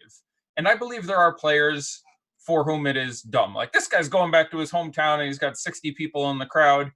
that's great, but he's the second string guy on the team, and he's not the point guard, and he doesn't touch the ball. And I really don't know how much he could do were he so inclined to goose his own game to actually do that. He plays on a team with a coach who's just going to be like, look, I know this is your hometown, Trey Lyles, but you're not supposed to take 29 shots as Greg Popovich or whatever. Like, that's just, James Harden, I have a feeling, has several reasons to want to put up a doozy. We've had a couple really nice Westbrook games. The matchup is as good as it's going to possibly get. And dude is legit shooting 15% from 3 this year. Spoiler, I don't think that continues. Like, I have him projected for 59 fantasy points. He's my top guy on the slate. Hopefully, the ownership will be depressed just because he hasn't done it yet. I'm a big fan of guys who at some point are going to do it and haven't done it yet. I like Vooch tonight. Why? The matchup is great. He put up, I think, at least 25 and 10 against the Knicks every game last year. Yeah. Nothing really has changed in that situation. He can handle Mitch because he can get outside. That's going to happen at some point. 8K, the price has come down to, more tolerable. I like Vooch because he hasn't done it yet. All these guys who can do it and do it with regularity are going to do it at some point, and some of those are going to happen tonight. And James Harden is by far the most likely candidate as a guy who clearly was showing frustration, slamming the ball off the floor into his own face. And so, like, did you see the who was right next to him for that reaction? He was like, rookie, second-year guy, somebody young. Yeah. I can't. Crap. Someone write it in the chat. I can't remember, but that was the best part. The guy walked past and was like, the double take. You don't think he's going to keep shooting 6 for 40 from 3? I do not. The 6 for 40 is 15%. 6 for 40. Yeah. Like, so, yeah, I think he wants to get right and is in a spot in a matchup where he can certainly get right. And he's averaging, I don't know how many fantasy points right now. I haven't looked specifically, but somewhere around about 50, shooting like, me using my left hand backwards. So at some point, he being one of the top 3 offensive players of our generation will make a bucket or two. So, yeah, I can't get away from that. I think his ownership. I have not looked at Osimo's ownership yet today, which is interesting. Okay. Usually I try to. I've made it part of my post game routine that every single morning I start looking at old contests and look at yesterday's ownership. Because I'm just trying to find ways to get more edge for people, and that's something I really want to stay on top of. But I haven't looked at today, and I'm curious what we have Harden projected at. Say on DraftKings, where the price is much more unreasonably, stupidly low. There's lots of guys who are underpriced on DraftKings. FanDuel, I still love him. He'd still be in my top 1 to 3 plays on the slate. But DraftKings, I can't get away from that number. But I'm guessing we have him projected for like 25% or something, and that is simply a far too low number. You were way off. 24. Are you... hit me with the news. I'm like, really? I can't. Is it high? Is it low? By the way, Josh Hart was the reaction. Josh Hart. That's right. Gosh darn it. I wasn't going to land on that. I wasn't picturing Josh Hart at all. Yeah, I couldn't remember the opponent for whatever reason, which is interesting because usually I know the schedule backwards and forwards, like days in advance. People ask me like, who are the Nets playing next Thursday? And I'm like, oh, and like I have that stuff, and I'm like, who were they playing? It was the red uniforms through me because they were wearing those weird red Pelly's uniforms because I could picture it, and I was going through red, and Pelicans doesn't come up in that particular iteration. Anyhow, but yeah, I can't get away from James Harden. If we have him at 24%, I would have more triple. Like I haven't dropped 100% tag on someone yet this year. This is the first time I'm largely tempted. That's not true. Opening night, Andre Drummond, I sung an aria, and that certainly worked out. Or opening large night, that first Wednesday. But I feel like I felt about that play. Like there's nothing wrong with it. There's just nothing wrong with it. So I get it. Yeah. I get it. He's to me the very clearly like the best option on the slate. I don't even think that it's all that close. I have Giannis second, but it's you're paying $700 more for Giannis in that scenario. Yeah. I'm Team James Harden all the way with you. There's the pace and the deal. Like Boston's defense is still really legit. Obviously, there's no Horford from last year. Giannis has been very, very good in the regular season against Boston. I think he is 50 to 60 fantasy points the last 7 games. I think it was. I looked at it earlier today. It came up in my database, and postseason was a bit more of a thing. They tried to lean on him, and they he was the focus of the whole thing. So when you're looking at both of those series, that's a slightly different kettle of fish. Though he did have a couple big old ceiling games. But I like Giannis just fine. But I project Harden for more. He costs less. Now I bet Giannis's ownership is ridiculously low. It is indeed. So like he'll be that's just I like him in cash. I like him in tournaments. It's really hard for him to entirely disappear, just doing so much. And so he's constantly 6, 8, 10, 12% owned when he isn't in brilliant matchups. So that's hard to get away from, and he has had a lot of at least regular season success against them. Yeah, I like cross the ball. I like Jason Tatum a lot. I want to mention that a lot. No Jaylen Brown today. Yeah, that's enough I was already pretty excited. He's been shooting the ball a lot and shooting the ball badly. Yeah. He's never going to get back to the unrealistically good shooter he appeared to be for large amounts of his rookie season. But even if he shoots average, and now that's an extra, I'd probably lay him 2 of the dozen shots that I would have thrown on to Jaylen Brown. But do you think that he is guarding Giannis tonight? I think that a batch of guys will guard Giannis tonight. They have tended to do that again. I've watched. No idea how many Giannis versus the Celtics games, but the number's around 15. Yeah. And they really don't stick it to him. Even when they had Horford, they didn't go, Al Horford is going to guard Giannis 100% of the time. They swapped around even when Horford was on the court. So I'm expecting you will see certainly some Tatum, but you will see Semi Ojeleye spend every minute he spends on the court guarding him. And so a lot of guys will do that. It will be interesting to see how exactly the sort of the calculus works out with how much time they can put on Grant Williams, who ends up in you would like to see. You creating some transformer between Edwards and Grant. I was going through all the random bench guys. Well, it'll be interesting to see how they lay out the minutes there, because if they put Williams out there, that ends up being a pretty superlative matchup for Giannis. So. Yeah. You could see him getting, switched and played off the court Enes Kanter style. So it'll be interesting to see how the big rotation goes with Daniel Tice back in and playing it and all that. So not a massive ton of interest there. A little more interest in Kemba. I certainly think that works out very nicely. He definitely gets a slightly extra cookie for me there. More excited about Kemba than, say, Bledsoe. I don't like the matchup for Bledsoe for a couple of reasons. Got to do everything really quick today. It's too many games. But Kemba was my recommended contrarian play in the syllabus today. So yeah, he's a lot of people talking about Bledsoe. I would do the spend up there on him first, but I like a lot of point guards tonight. I still like $8,700 Kyrie Irving. I think there's a real chance that he just continues to go. I think there's a chance he averages 50 fantasy points through the end of November. Like, I really think he may push that matchup, and he's one of the few guys who can do something in a pretty difficult matchup for Brooklyn. I'd like Ben Simmons, especially at that DK price, and I think they're the exact same price. They are. I like Kyle Lowry if he's going to continue to play in the high 30s in minutes until he eventually breaks down and turns into crap. But this is this team last year where I have no idea, 17 hours over the last year going, listen, Kawhi isn't playing. You have to play Kyle Lowry. I gave that talk like 79 times. Yeah. Well, not 79, but however many games Kawhi didn't play that the Raptors did, which was like 22, 24, some significant number of games. And Kyle Lowry in those 20 games had 17 exceptional games, 2 okay games, and a bad game or something. Like, he was just dominant. And this is that team.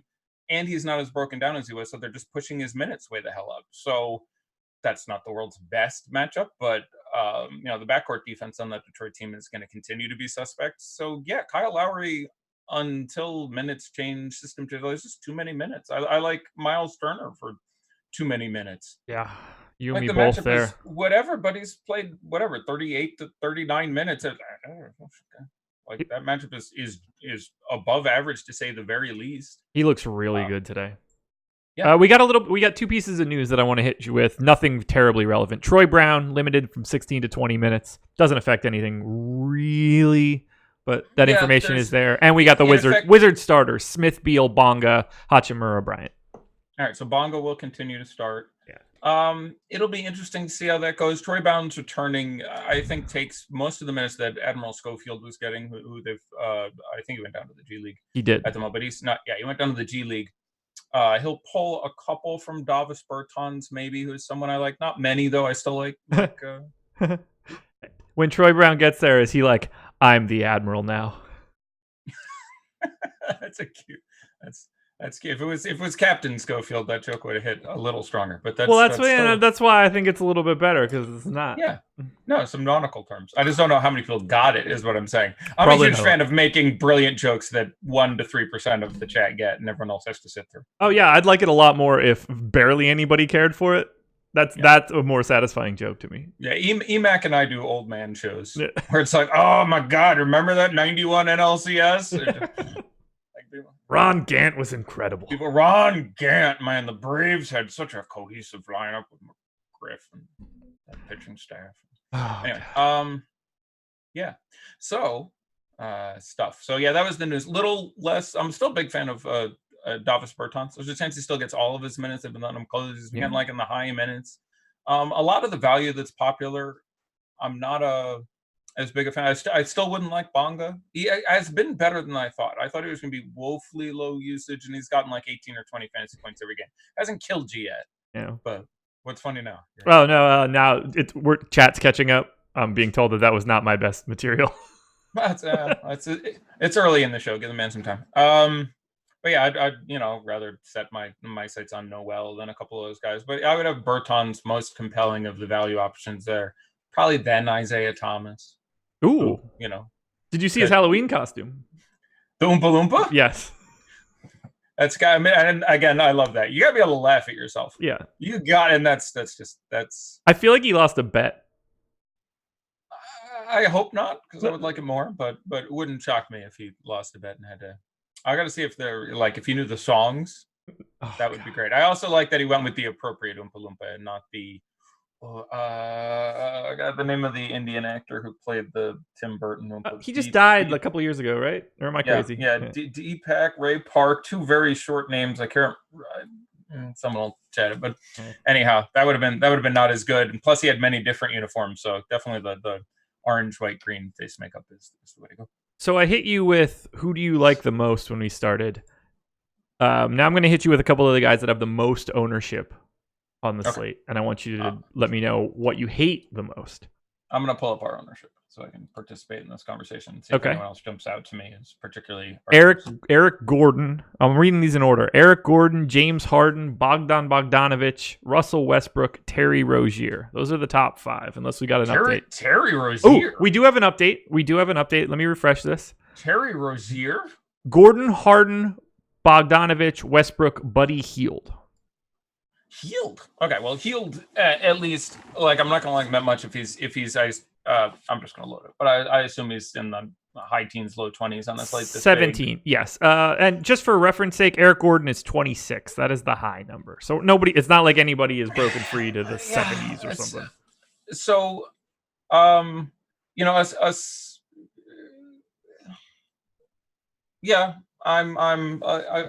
pulled it up now. So let's talk about all these guys. Harden already got his RA. Eric Gordon is $3,900. Dude's going to play 33 minutes against the Wizards. It's really hard to disagree with that. He's a slightly better Rodney Hood. It's a very similar situation, but he's in a better matchup than Rodney Hood. They're both going to play 30-plus minutes at a high threes price on a day where, until we get confirmation on Steven Adams one way or the other, the value is there's nothing that's screaming at you. You have to play me. So it makes sense in tournaments. I do think Gordon would be the superior play to Rodney Hood because Rodney Hood can, break free and give you 30. But Eric Gordon, especially in a game that ends up being a blowout, the way they run their rotations at the end of the third, beginning of the fourth quarter, actually, even with Westbrook in town, makes in the event of a blowout, makes Gordon still a little safer than he might be otherwise. So hard for me to hate it. 26%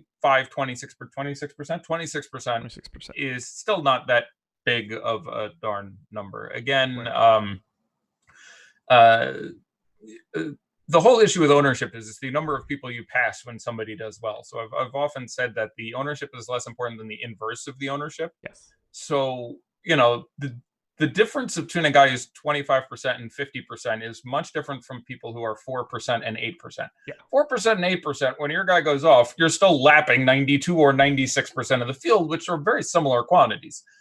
Lapping 50 versus 75% of the field are very different quantities. So when Eric Gordon's ownership is not 49%, let's assume it's a flat minimum, there was no other value, then I'm very inclined to get away.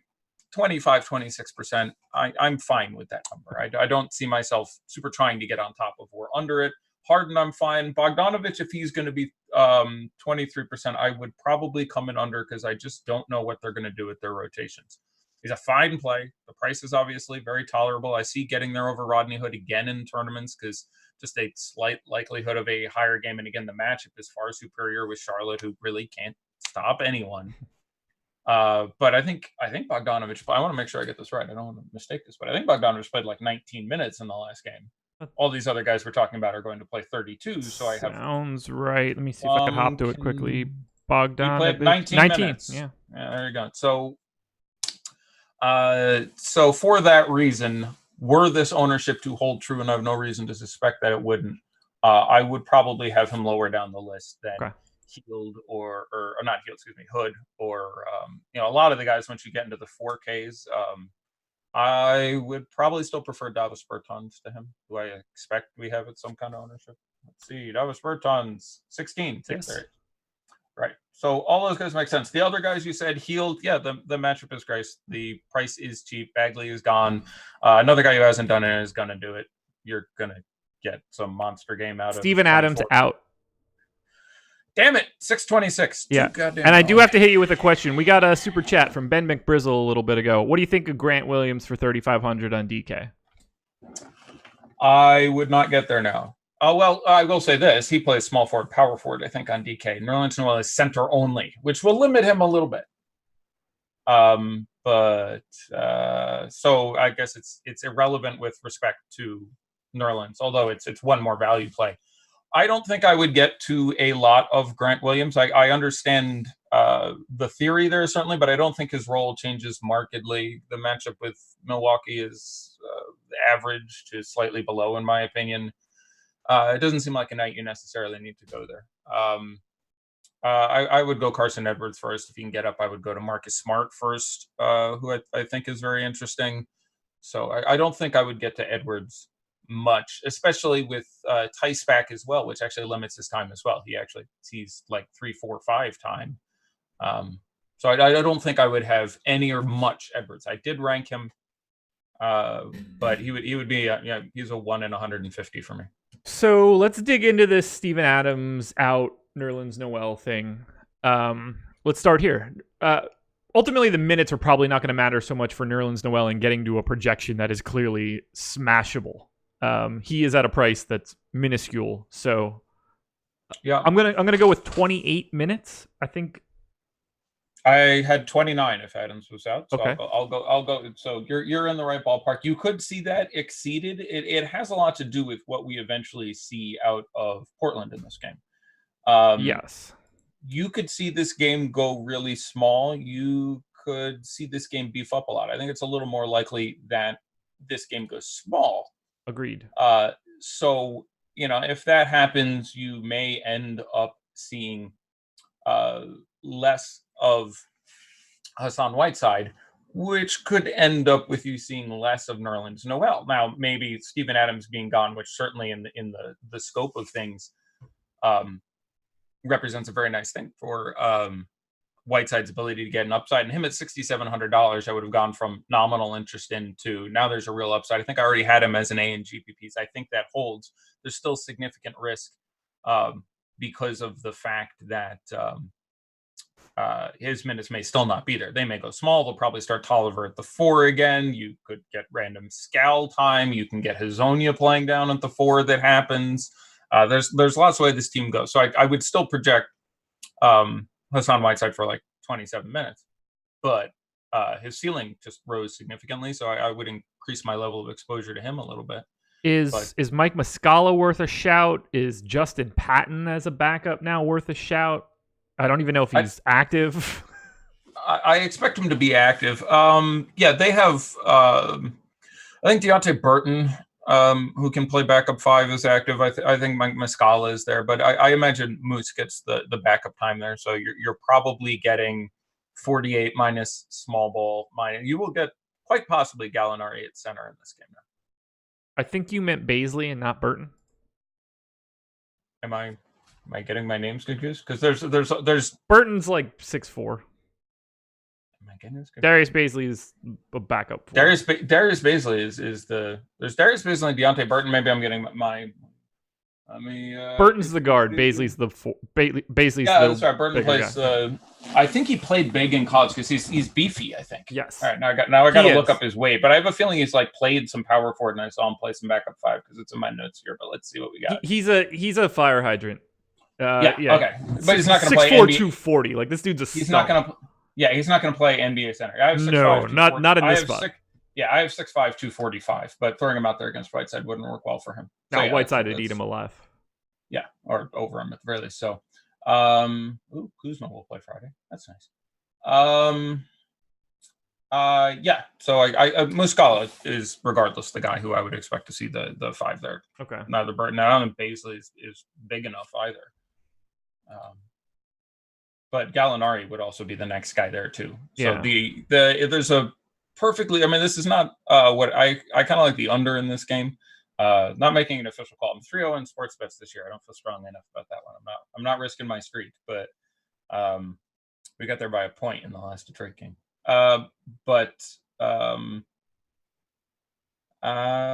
You could.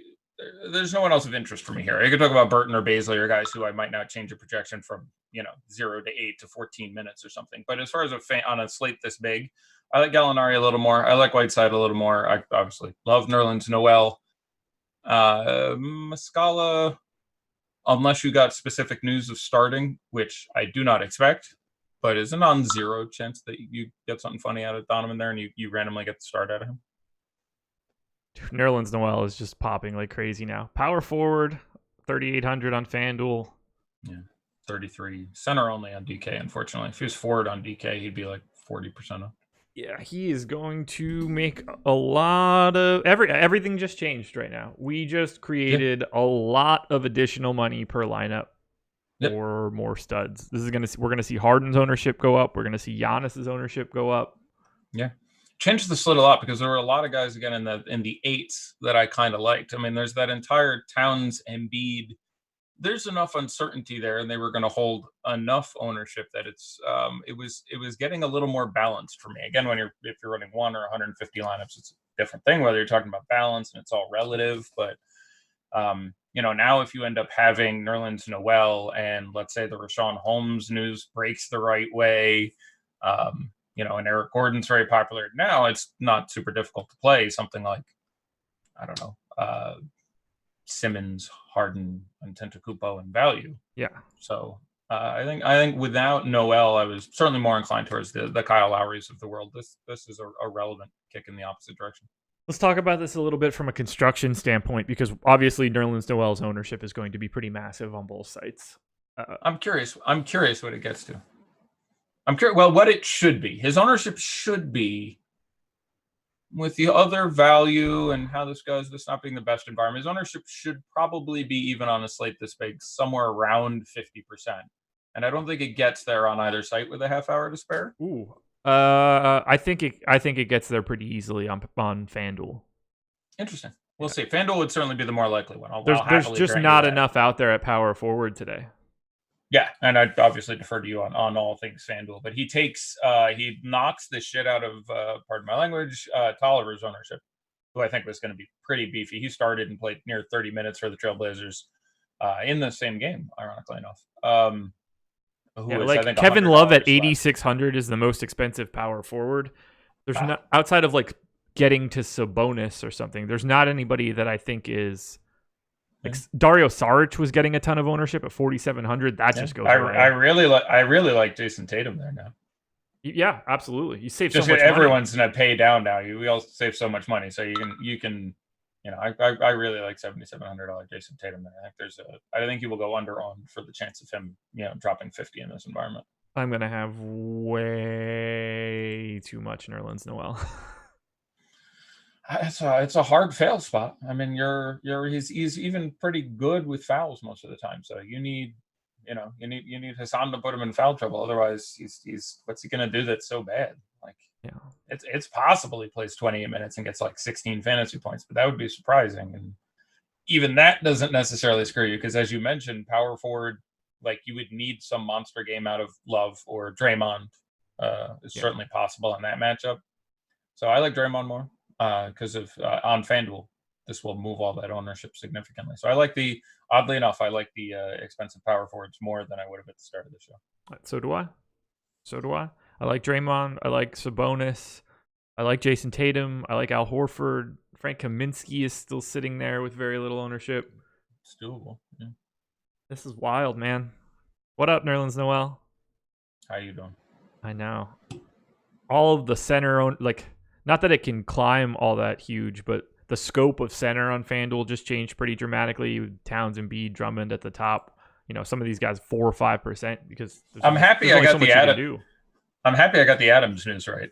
Like I actually spoke with one of the guys who works in the locker room there, and he's like, "Yeah, normally he says he's fine, and he's limping a little bit. This time he was limping a little more." And I'm like, "Oh, yeah." I just for him, it's basically, to me, I have to see it to believe it because that dude is just made out of not normal human parts.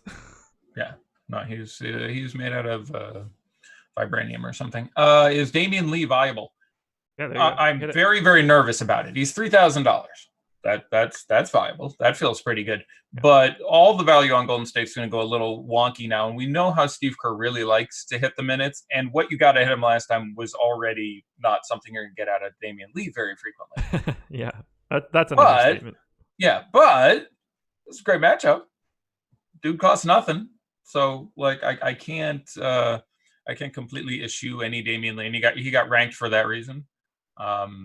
I would rather probably play $3,200 Tim Frazier in cash, but in tournaments, you're going to run, Tim Frazier, I have projected for exactly what he did last game. He hit the ratio. I said last game I thought he'd play like 28 minutes because I thought they would close with him next to Rose. I thought that was their best lineup. I still think that's their best lineup. He should get time in that situation over, Bruce Brown, Tony Snell, a couple other guys. Langston Galloway, he should be out there before and let Rose work off the ball where I think he'd be even better. But they only gave him 22 minutes and he got 17. So instead of I think 28 and 23 I had him projected for. So I imagine 22 and 17 is about what you get again today. But 3,200, that's fine if that fits into your cash lineup. But tournaments I could see going to Lee, who will give you 4 or 34 in theory. We just got the update from Alex in his projection. 24 minutes for Nerlens Noel. I don't think it's crazy. Yeah.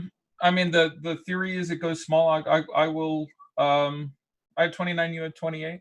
Yeah. I dropped to 26 now. That just made me feel like I was a little too high. This would be a lot different if Nurkic was healthy. But now This game can just play differently.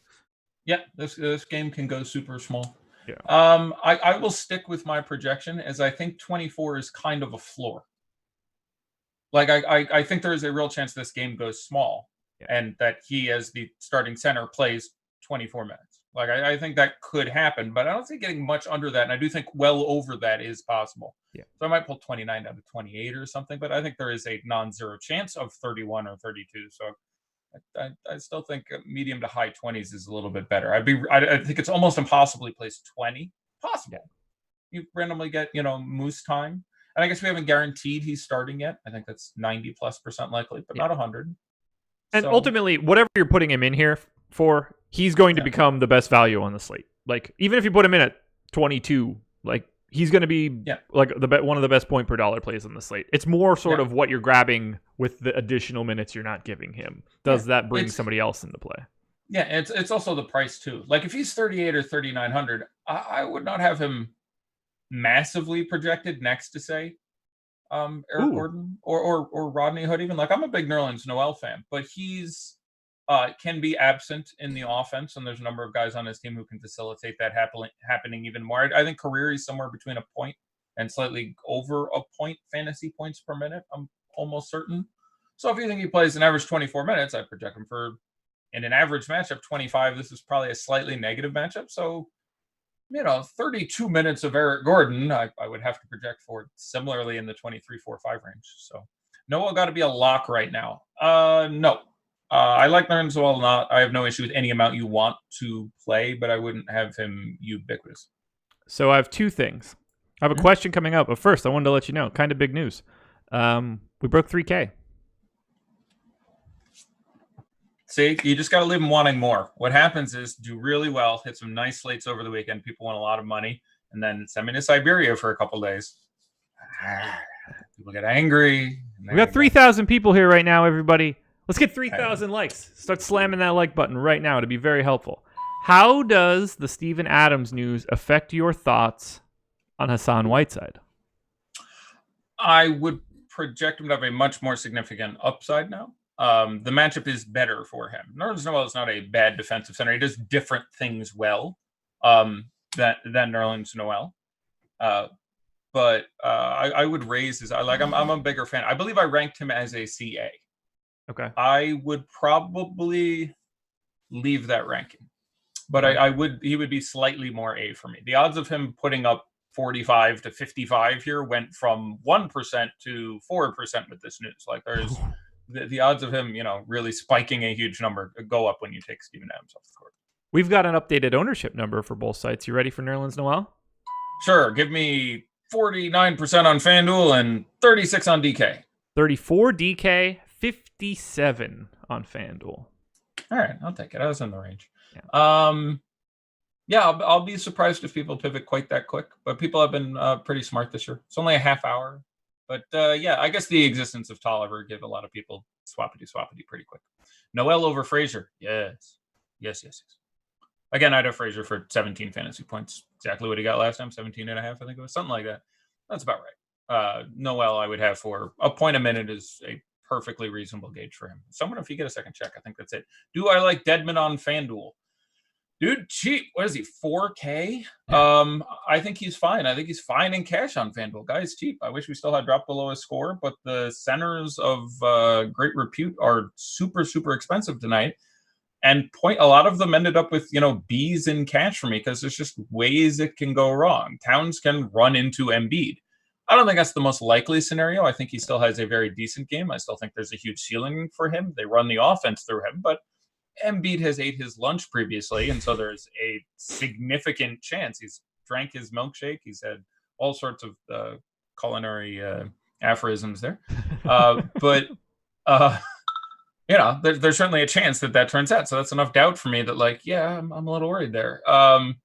Embiid himself, I love that spot, but the minutes and the usage, and again, I'm a big fan of Ben Simmons, and there's some negative correlation there, though they could both certainly go off against a certainly deficient defensive team for Minnesota. So, my point getting back to Dedmon is paying way the hell down at center makes sense. As far as the center goes for the Kings, basically, if you get news that Holmes is starting, windmill slam him. Yeah. If you just boom, bring it over the shoulder, emphasis when the card hits the table. He's fine to play otherwise. The minutes in that last game were really notable. There doesn't seem to be a great rapport currently between Walton and Dedmon, but Dwayne Dedmon in this matchup, if he gets 28 minutes, we'll smash that number. So I like him, and I'm fine with him in cash on FanDuel. Dude should play. I think the most likely scenario is he starts and plays 28 minutes, and Holmes backs him up again for 20. Right. Yeah. This has been the biggest piece that's slowing me down with Dedmon. Not slowing me down with Dedmon. That's the wrong way to say that. I think he's good just in general, and he's been the dirt worst at basically no salary this year, and it's really disconcerting. Yeah. No, I'm right with you there. Someone said, in what universe can Noel be the right play on an 11-game slate? Percentage chance he's in the winning clutch shot lineup on FanDuel. Well, in this universe, it could work out. There's not, again, all the power forwards are, we'll say, appropriately priced, and points per dollar is a perfectly compelling piece of value. So the universe in which he is the right play on an 11-game slate is where he does what we expect and puts up 25, or has a good game and puts up 35 or 40, which can really happen on FanDuel. Dude can get steals and blocks significantly, even back to his Philly days. Yeah. And none of the, again, when he came out, the second thing I said was, I really am a little more inclined towards Jason Tatum and Kevin Love and all those guys, because their ownership just fell even lower. And the way it doesn't work out is when, there are two other power forwards you need in your lineup. It sounds kind of dumb, but it's, Tolliver beats him by 3 points and Kevin Love puts up 57, and those were the two you wanted. So I find his ownership on FanDuel to be very tolerable. Yeah, you and me both. And I'm going to have I don't know, probably close to 100%, all things considered. I don't mind it. I don't mind getting like away from it either. If someone said I'm playing 0% Nerlens Noel, that wouldn't bother me. And I'm a big Nerlens Noel fan, but when you talk about him being the best value play, if you're telling me he's going to be 57% on, there's a very real chance he's like, that's where that number should be. I'm fine taking a stand. Someone says 100%. Okay. Hopefully it doesn't kill you. Pretty likely he won't. He's just, centers are nice to have, carry a nice floor with them. Maybe he goes off and you win everything. If someone said, I don't want to play any, it's not like it's impossible that, he puts up 19 and then like your day turns out. So I'm fine with it, really, either way. I'm very non-committal, which is, good value, but doesn't necessarily carry a huge ceiling. I like Chris Paul a lot from that game. You and me both. Another guy that's been playing like straight Duke. Really? I didn't think anybody else liked Chris Paul. Oh, so yeah. I mean, he's on my list of like in this crunch that I'm running right now. You can see like 12 names in order of the exposure on the side in Fantasy Cruncher. Chris Paul is one of those names. He is one of the more highly owned guys I'll have. Good, especially FanDuel, by the way. Yeah. Yeah, DK's conversation, that FanDuel price is absolutely great. And again, we were talking before about guys who can control their narrative. I think Chris Paul likes to make Damian Lillard look bad. It's been a thing I've been talking about for 4 years now. Chris Paul likes to make Damian Lillard look bad. Chris Paul, absolutely, over the course of their careers together. Even I think last year, where he is on the downhill of his career, and Damian Lillard is in his prime, waving goodbye to fools. I think Chris Paul outscored him, just legit outscored more fantasy points in the time they spent on the court. He plays really hard against Damian Lillard and always has. And Chris Paul is a guy who can affect this to some degree, and he's wicked cheap. So I'm sure we have his ownership projected pretty low. I would have like 20% Chris Paul. We are projecting him at 9. He's in 23% of my crunches. Yeah. And again, we have him at 9 on FanDuel. Yep. Great, googly moogly. Yeah, I'd be a big fan of getting on top of that number. DraftKings, the presence of I still haven't projected a little less than Shai Gilgeous-Alexander and DK. That's the price difference then thing. Is a huge difference. Yeah. So, but yeah, I like Chris Paul a lot. There is a real ceiling there. And, yeah. 13 minutes to go before lock. I think it's time to just take a bunch of questions. We've got It's a big slate. So, premium Slack, you get first dibs. YouTube chat, if you want to get involved in that, you know the drill. But hit us with what you've got. We can close it out because I think we've hit on everything that we really need to hit on.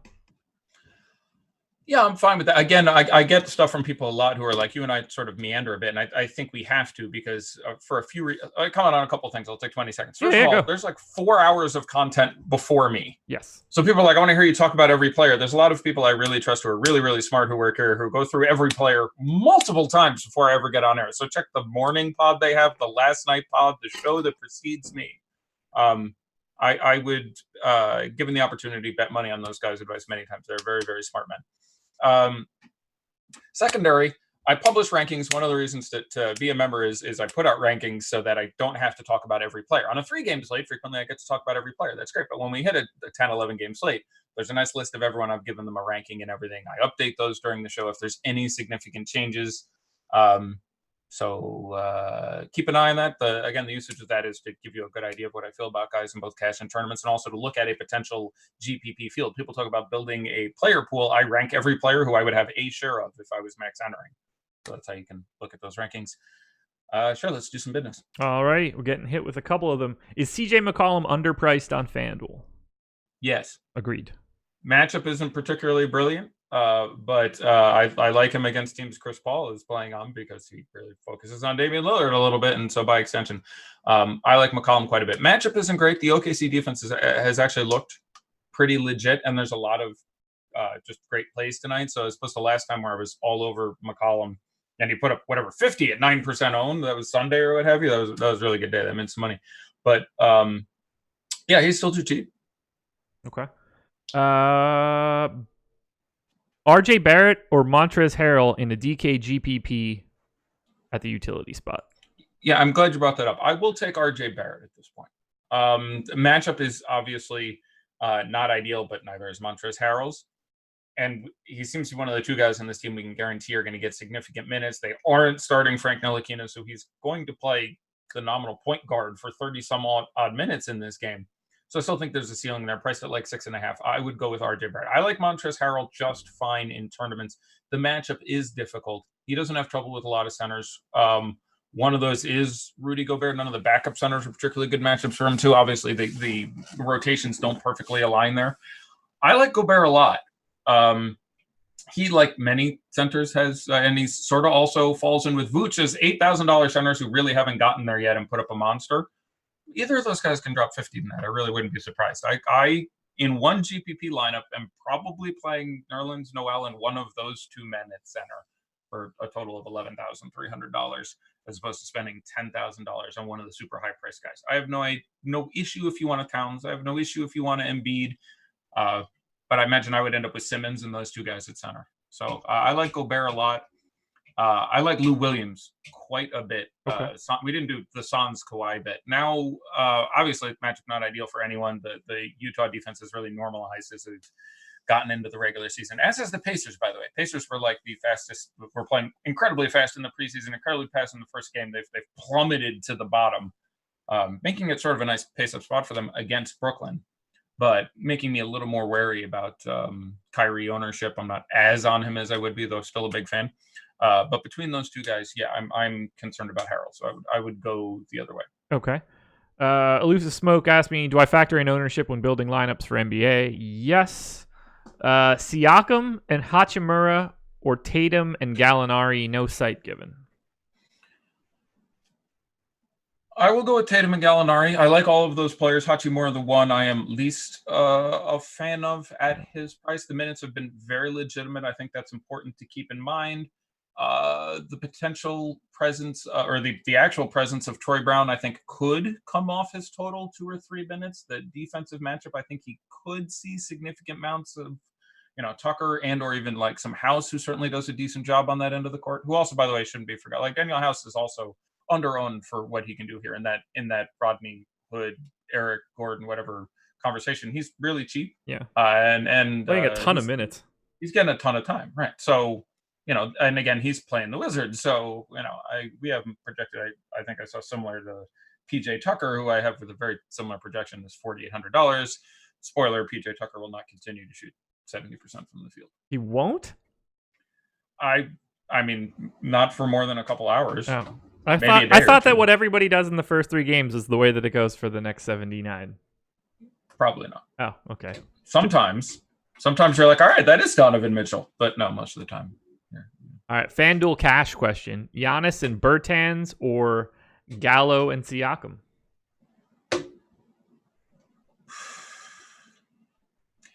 I have to take Giannis and Bertans. That's very close for me, but I have to go Giannis and Bertans. Okay. But that'd be pretty close for me. Gallinari, where I think has a very nice upside and potential center minutes and all sorts of stuff can go his way. There's, also a real chance that he doesn't get there. So I will slightly go on the former. I think I will lean on the latter, actually. Okay. Congratulations. You got a coin flip out of us. You split us. Yeah. You and I don't split that much. Not really. I'm glad. I like it when we split. That's good. Landry Shamet and Lou Will or Pat Bev and Josh Richardson? That's a lot of Clippers. This is a FanDuel question. I would go Shamet and Lou Will. Agreed. Thoughts on Saric and TJ Warren tonight on FanDuel? A lot of FanDuel questions. Yeah, well, good. I like FanDuel's product. Saric 4,700, TJ Warren 5,900. Yeah, TJ. You'd like to see Jeremy Lamb out if you're going with the Warren play. That would probably make me a little more of a fan of that. But I really do enjoy the matchup for the Pacers. If you look at the rankings, you can see that they're smattered with A's all over the place. I think you get some ceiling games there. I think we're all still a little colored from last year's Tony Brogdon and Domantas Sabonis, and so they're not getting all the respect they deserve this year.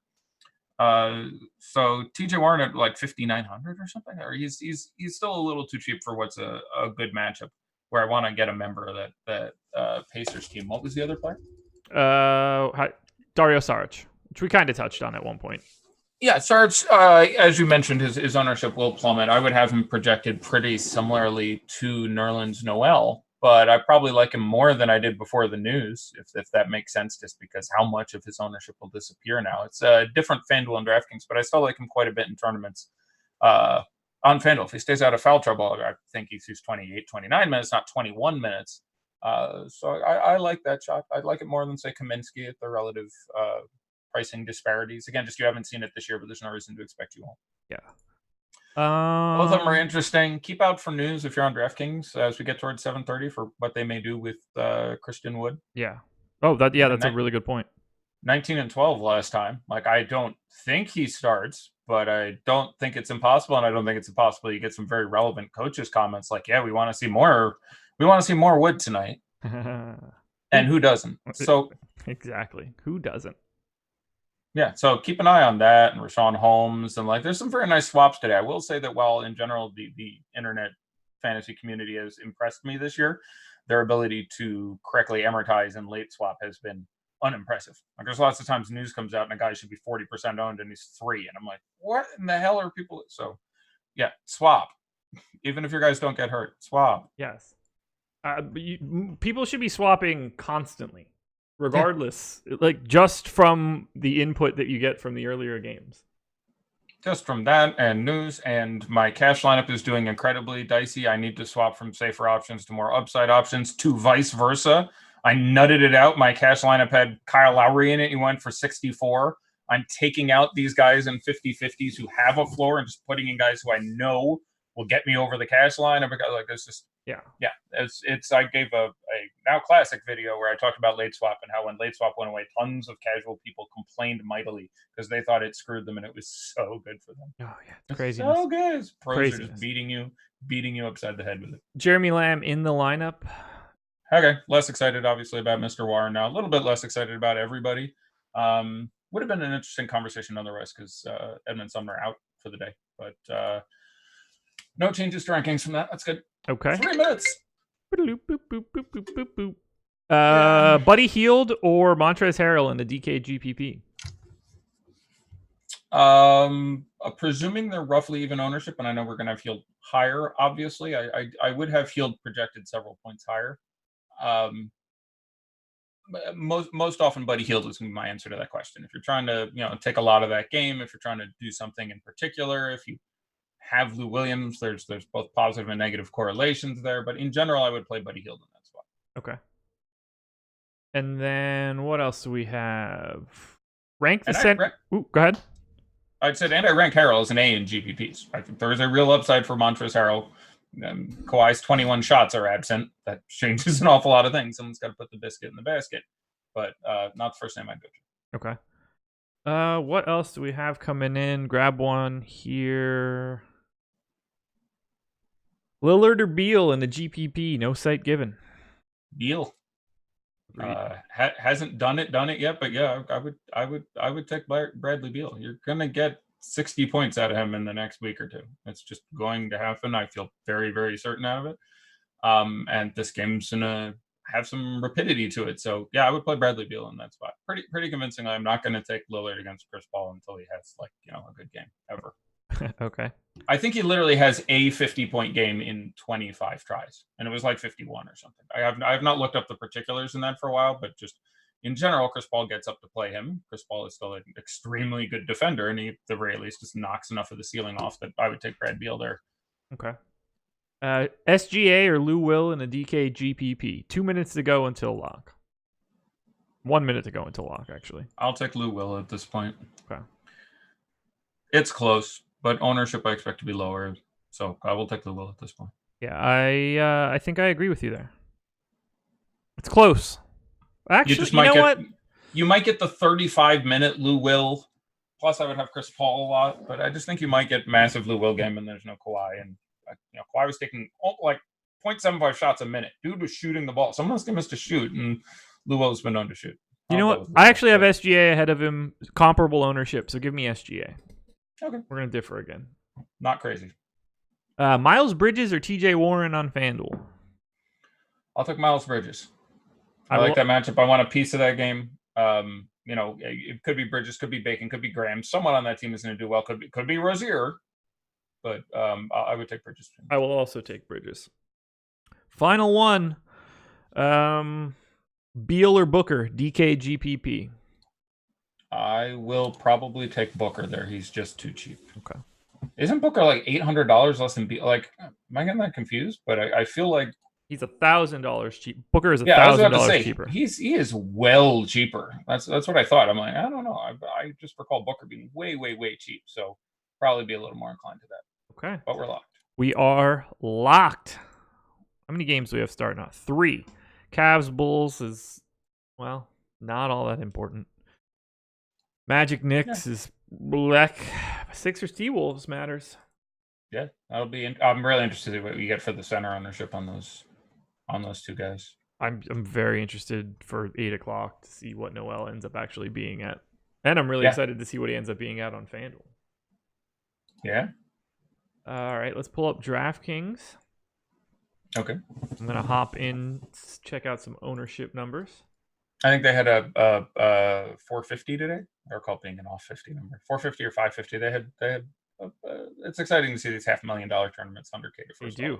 Hundy spot to first. I've got it here. Let's export this CSV, and we will take the old peek. Apparently, I'm just looking to hear my 6% Ben Simmons number. Alrighty, I got the CSV up right now. And I get to... I forget how this works now. There's no way to get to that quickly. Never mind. Okay, I've got ownership in front of me. Okay. Who is the chalkiest player? Because we need to find out if Daddy likes this. Who is the chalkiest player on DraftKings for the early games? 3 games. Okay. Knicks, Bulls, Timberwolves. Cavs, Bulls, Magic, Knicks, Sixers, Magic, Knicks. All right. All right. So Towns will have a number, Embiid will have a number. Tristan Thompson will have a number. RJ Barrett will have a number. I could sit here for a half hour. It's too many games. I'll say Karl Anthony Towns. Karl Anthony Towns, number 2, 15.5%. That'd feel pretty good. That's about where that should be. It won't be Embiid. He's going to be less than Towns. I don't know if he should be, but he's going to be. 4 guys in double digits. All right, so I'll do that one. Towns, Embiid, did he get 10? He did not. 7.96. Yeah, I like that. I thought after the monster he put up that they would have, and it being generally a pretty strong matchup, I thought he would. RJ Barrett. Number 1, 17. Oh, okay. Wow. Okay, so pretty low. I mean, it's a big old slate, so you got to amortize all these numbers through that. Not Ben Simmons, I'm sure. Tristan Thompson. He is 3rd, 12.5. Yeah, also playing infinite minutes. So I have Barrett, Towns, Thompson. It's not Embiid. It's not Ben Simmons. Correct. It's not Vooch. It's not Vooch, is it? There's no not Vooch. There's no me. That's good. I'm fanning. 5%. 5% on Vooch. 5% on Vooch. Well, he hasn't done it yet this year, so he must be bad now. Yeah. Against the Knicks. 5% on Vooch, you said? Jeez. They're playing. We'll get to it in a second. I have a thing to point out. You got to get number 4, the only other double-digit guy. It's not going to be Zach LaVine. It's not going to be Lauri Markkanen. It's not. I'm going through every guy on every. Kevin Love. I don't think I had him higher than 5 or 6%. Gets it. It's Kevin Love. 12%. Wow. I don't mind Kevin Love at all in a play, and what's obviously an incredible matchup. I did prefer Tristan Thompson, so that worked out. But I didn't think he'd have gotten it. There's a stretch of a bunch of Sixers guys here. Joel Embiid 8, Tobias Harris 6, Markelle Fultz 5. Wait, what? Ben Simmons 5. Yeah, I like 1, 2, 3, all 4, those plays. Markelle Fultz is the 7th most owned guy of these first 3 games. He's been closing. Now it's at 5%, so right, it's not really a statement. Basically, no one's owned on the early slate or on the early games. You're not. I mean, what'd you say? 17% Barrett. That's significant. Yeah. So. Oh yeah, but I mean, 4 guys in double digits. Yeah. Everything under, there's no difference between Embiid at 8 and Vooch at 5. Yeah, and that's 3 games. So. Yeah. RJ Barrett at 17, man. Whew, against the Magic. I don't agree with it. Yeah, it's 17 is a little more than I would want to have. I do think the ceiling is there, sitting in the 6s, but there's a lot of really good plays tonight in the 3s, the 4s, and the 5s. So he's got to get there in a pretty tough spot. But I mean, Fizz might play him 48 minutes, so I wouldn't be non-zero chance. Yeah. I mean, it would the greatest thing ever if he literally staples Ntilikina to the bench and plays him 48 minutes. Ntilikina does not step on the court. Alonzo Trier, Ellington's starting. Alonzo Trier, Reggie Bullock takes off his, cast and runs out there and plays 12 minutes. But let's see. Did anybody play themselves? I'm sure they did. Someone must have, because, hold on, who's out in these games? I might not even be able to notice this. You'd have to play. Wendell Carter's in. Otto Porter's in. I'm trying to think who is out from which one could play oneself. Is Denzel Valentine healthy? Yeah, he's technically healthy and with the team, I think. Okay. Damian Dotson? Healthy, I think. I don't believe that anybody played themselves. Let me. I'm trying to think of a player who is out for health reasons for any of these 3 teams, and at the moment, at least, I'm blanking. It's terribly. Someone could have played Elf. There's 0% Alfred Payton shares. Dennis Smith Jr. is apparently on the lam. He had to go meet his high school sweetheart. Or I don't know what he left for personal, and they were like, "Oh, his stepmother died." Oh, that's I feel bad making a joke. Yeah. Although as a stepmother, maybe didn't like. I think it was stepmother or something along those lines. That makes it worse. I shouldn't have said that. So no one owned Elf. That's all I got there. 0. Yeah. That was Dennis Smith. If no one owned, I don't know if he's actually with the team in a related story. I'm almost positive that he's not yet. I mean, I would say that the 17.13% people that played RJ Barrett played themselves, but I don't think that's what the point of this game is. I don't feel that bad about him. Like, I don't think he makes it into one lineup for me, but he's doing enough stuff. He's contributing enough ways. It's just not a good matchup. Like, if it is even an even matchup, I'd be pretty excited. He certainly got the opportunity. I will not fault him for that, but he's going to put some stinkers up a lot. Do you have 0?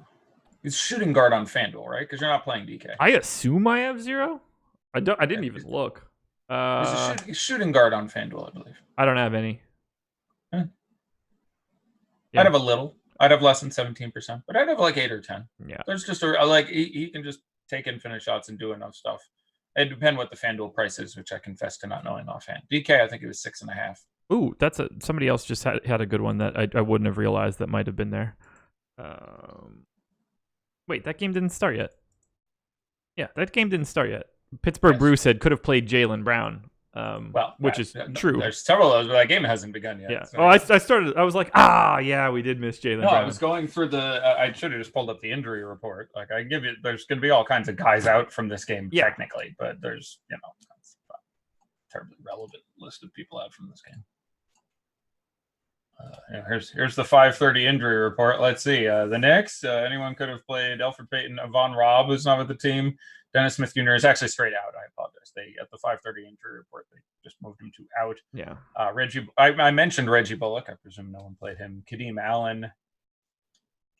Emil Jefferson and Josh, either Maggette or Maggette. I don't know quite how to say that guy's last name. I have to admit. Always Maggette to me, but I don't know if that makes it any. I don't know if that's true. Who you got in the World Series tonight?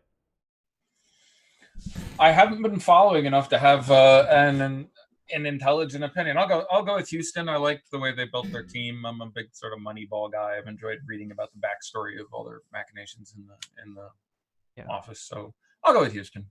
I hope that Houston wins, but I think it would be good for DC to get one. That'd be fun. Yeah, they certainly have to deal with they've had some sports success the last few years. Maybe not in basketball. Yeah, in the WNBA and hockey. Yeah. And, the football team does decent from time to time in the 80s. You ever get that question? What, if you had to take 2 free throws for your life, who would you have take them for there? You ever had that question? Who would you have taken? No. The correct answer is Elena Deladon. Lena Deladon does not F around from the free throw line. No. I don't think she ever shot 100% for a season, but there were some 95s and 98s and other numbers in there. Yeah. I was gonna say, so everyone's like, oh, Mark Price, Steve Nash, Steph Curry, Mark Price, all those guys who are within a percentage point of 90% on their career. I think Elena Deladon is sitting at like 94 and 95% on her career. Rick Barry. Plus, I have to watch one of these people take these free throws. I'll watch her. Yeah. She won't want to watch us, but I'll still want to watch her. I am not sure if that is her stated preference, but if she is, she's a wiser woman than. Oh, it is. Yeah, she is. She is not a fan of us, to my knowledge. She's not okay. Oh, Yeah. God bless her. I believe she's married. Smarter decision than any of the women who have shacked up with me. Yeah. She got out in front of that one. Well, on that note, I think we are packing it in. Thank you guys for joining us. It was a fantastic show. Tomorrow, Eddie is back. Chris Baggs, I believe, correct? Yeah, who else would it have been? I make the schedule. I know the answer. Who could it be? Yeah. I obviously know the answer to that. So tune in there. We'll be wall to wall with coverage again. I think it's just a 3-gamer. But starting next week, we start to get better Tuesdays and Thursday slates. It gets up to like 4s and 5s and 5s. Yeah. That's what we're looking tolerable. for. So which is nice. Yeah, because right now I think you someone told me you mentioned previously that I was doing an extra day, I think, on one of your earlier shows. We've come to terms. My agents met with the Osmo.com representatives. Yes. After some whining and dining, and they bought me an apartment with a nice mini bar and a hot tub. And so, yeah, I'm going to do an extra day now. So you will not get my wonderful face on Mondays and Fridays, but every other day I will be here. And starting next week, that involves having more games, because Monday and Friday normally super tanky. Some of the other days not so much. We're evening it out. Yeah, starting to flatten. The schedule will flatten out a little bit otherwise, and except for around holidays. But other than that, I think we're good. Thank you, Fantasy Draft, for tuning in, or for being the sponsor. Thank to you guys for tuning in. If you're still sticking around, please hit the like button if you haven't done it already on your way out. If you're still here at 7-Eleven and you haven't hit the like button, what are you doing, man? What are you doing? Hit the like button. Disrespectful. And on that note, we are done. Thank you guys. Good luck tonight. Go Nerlens Noel.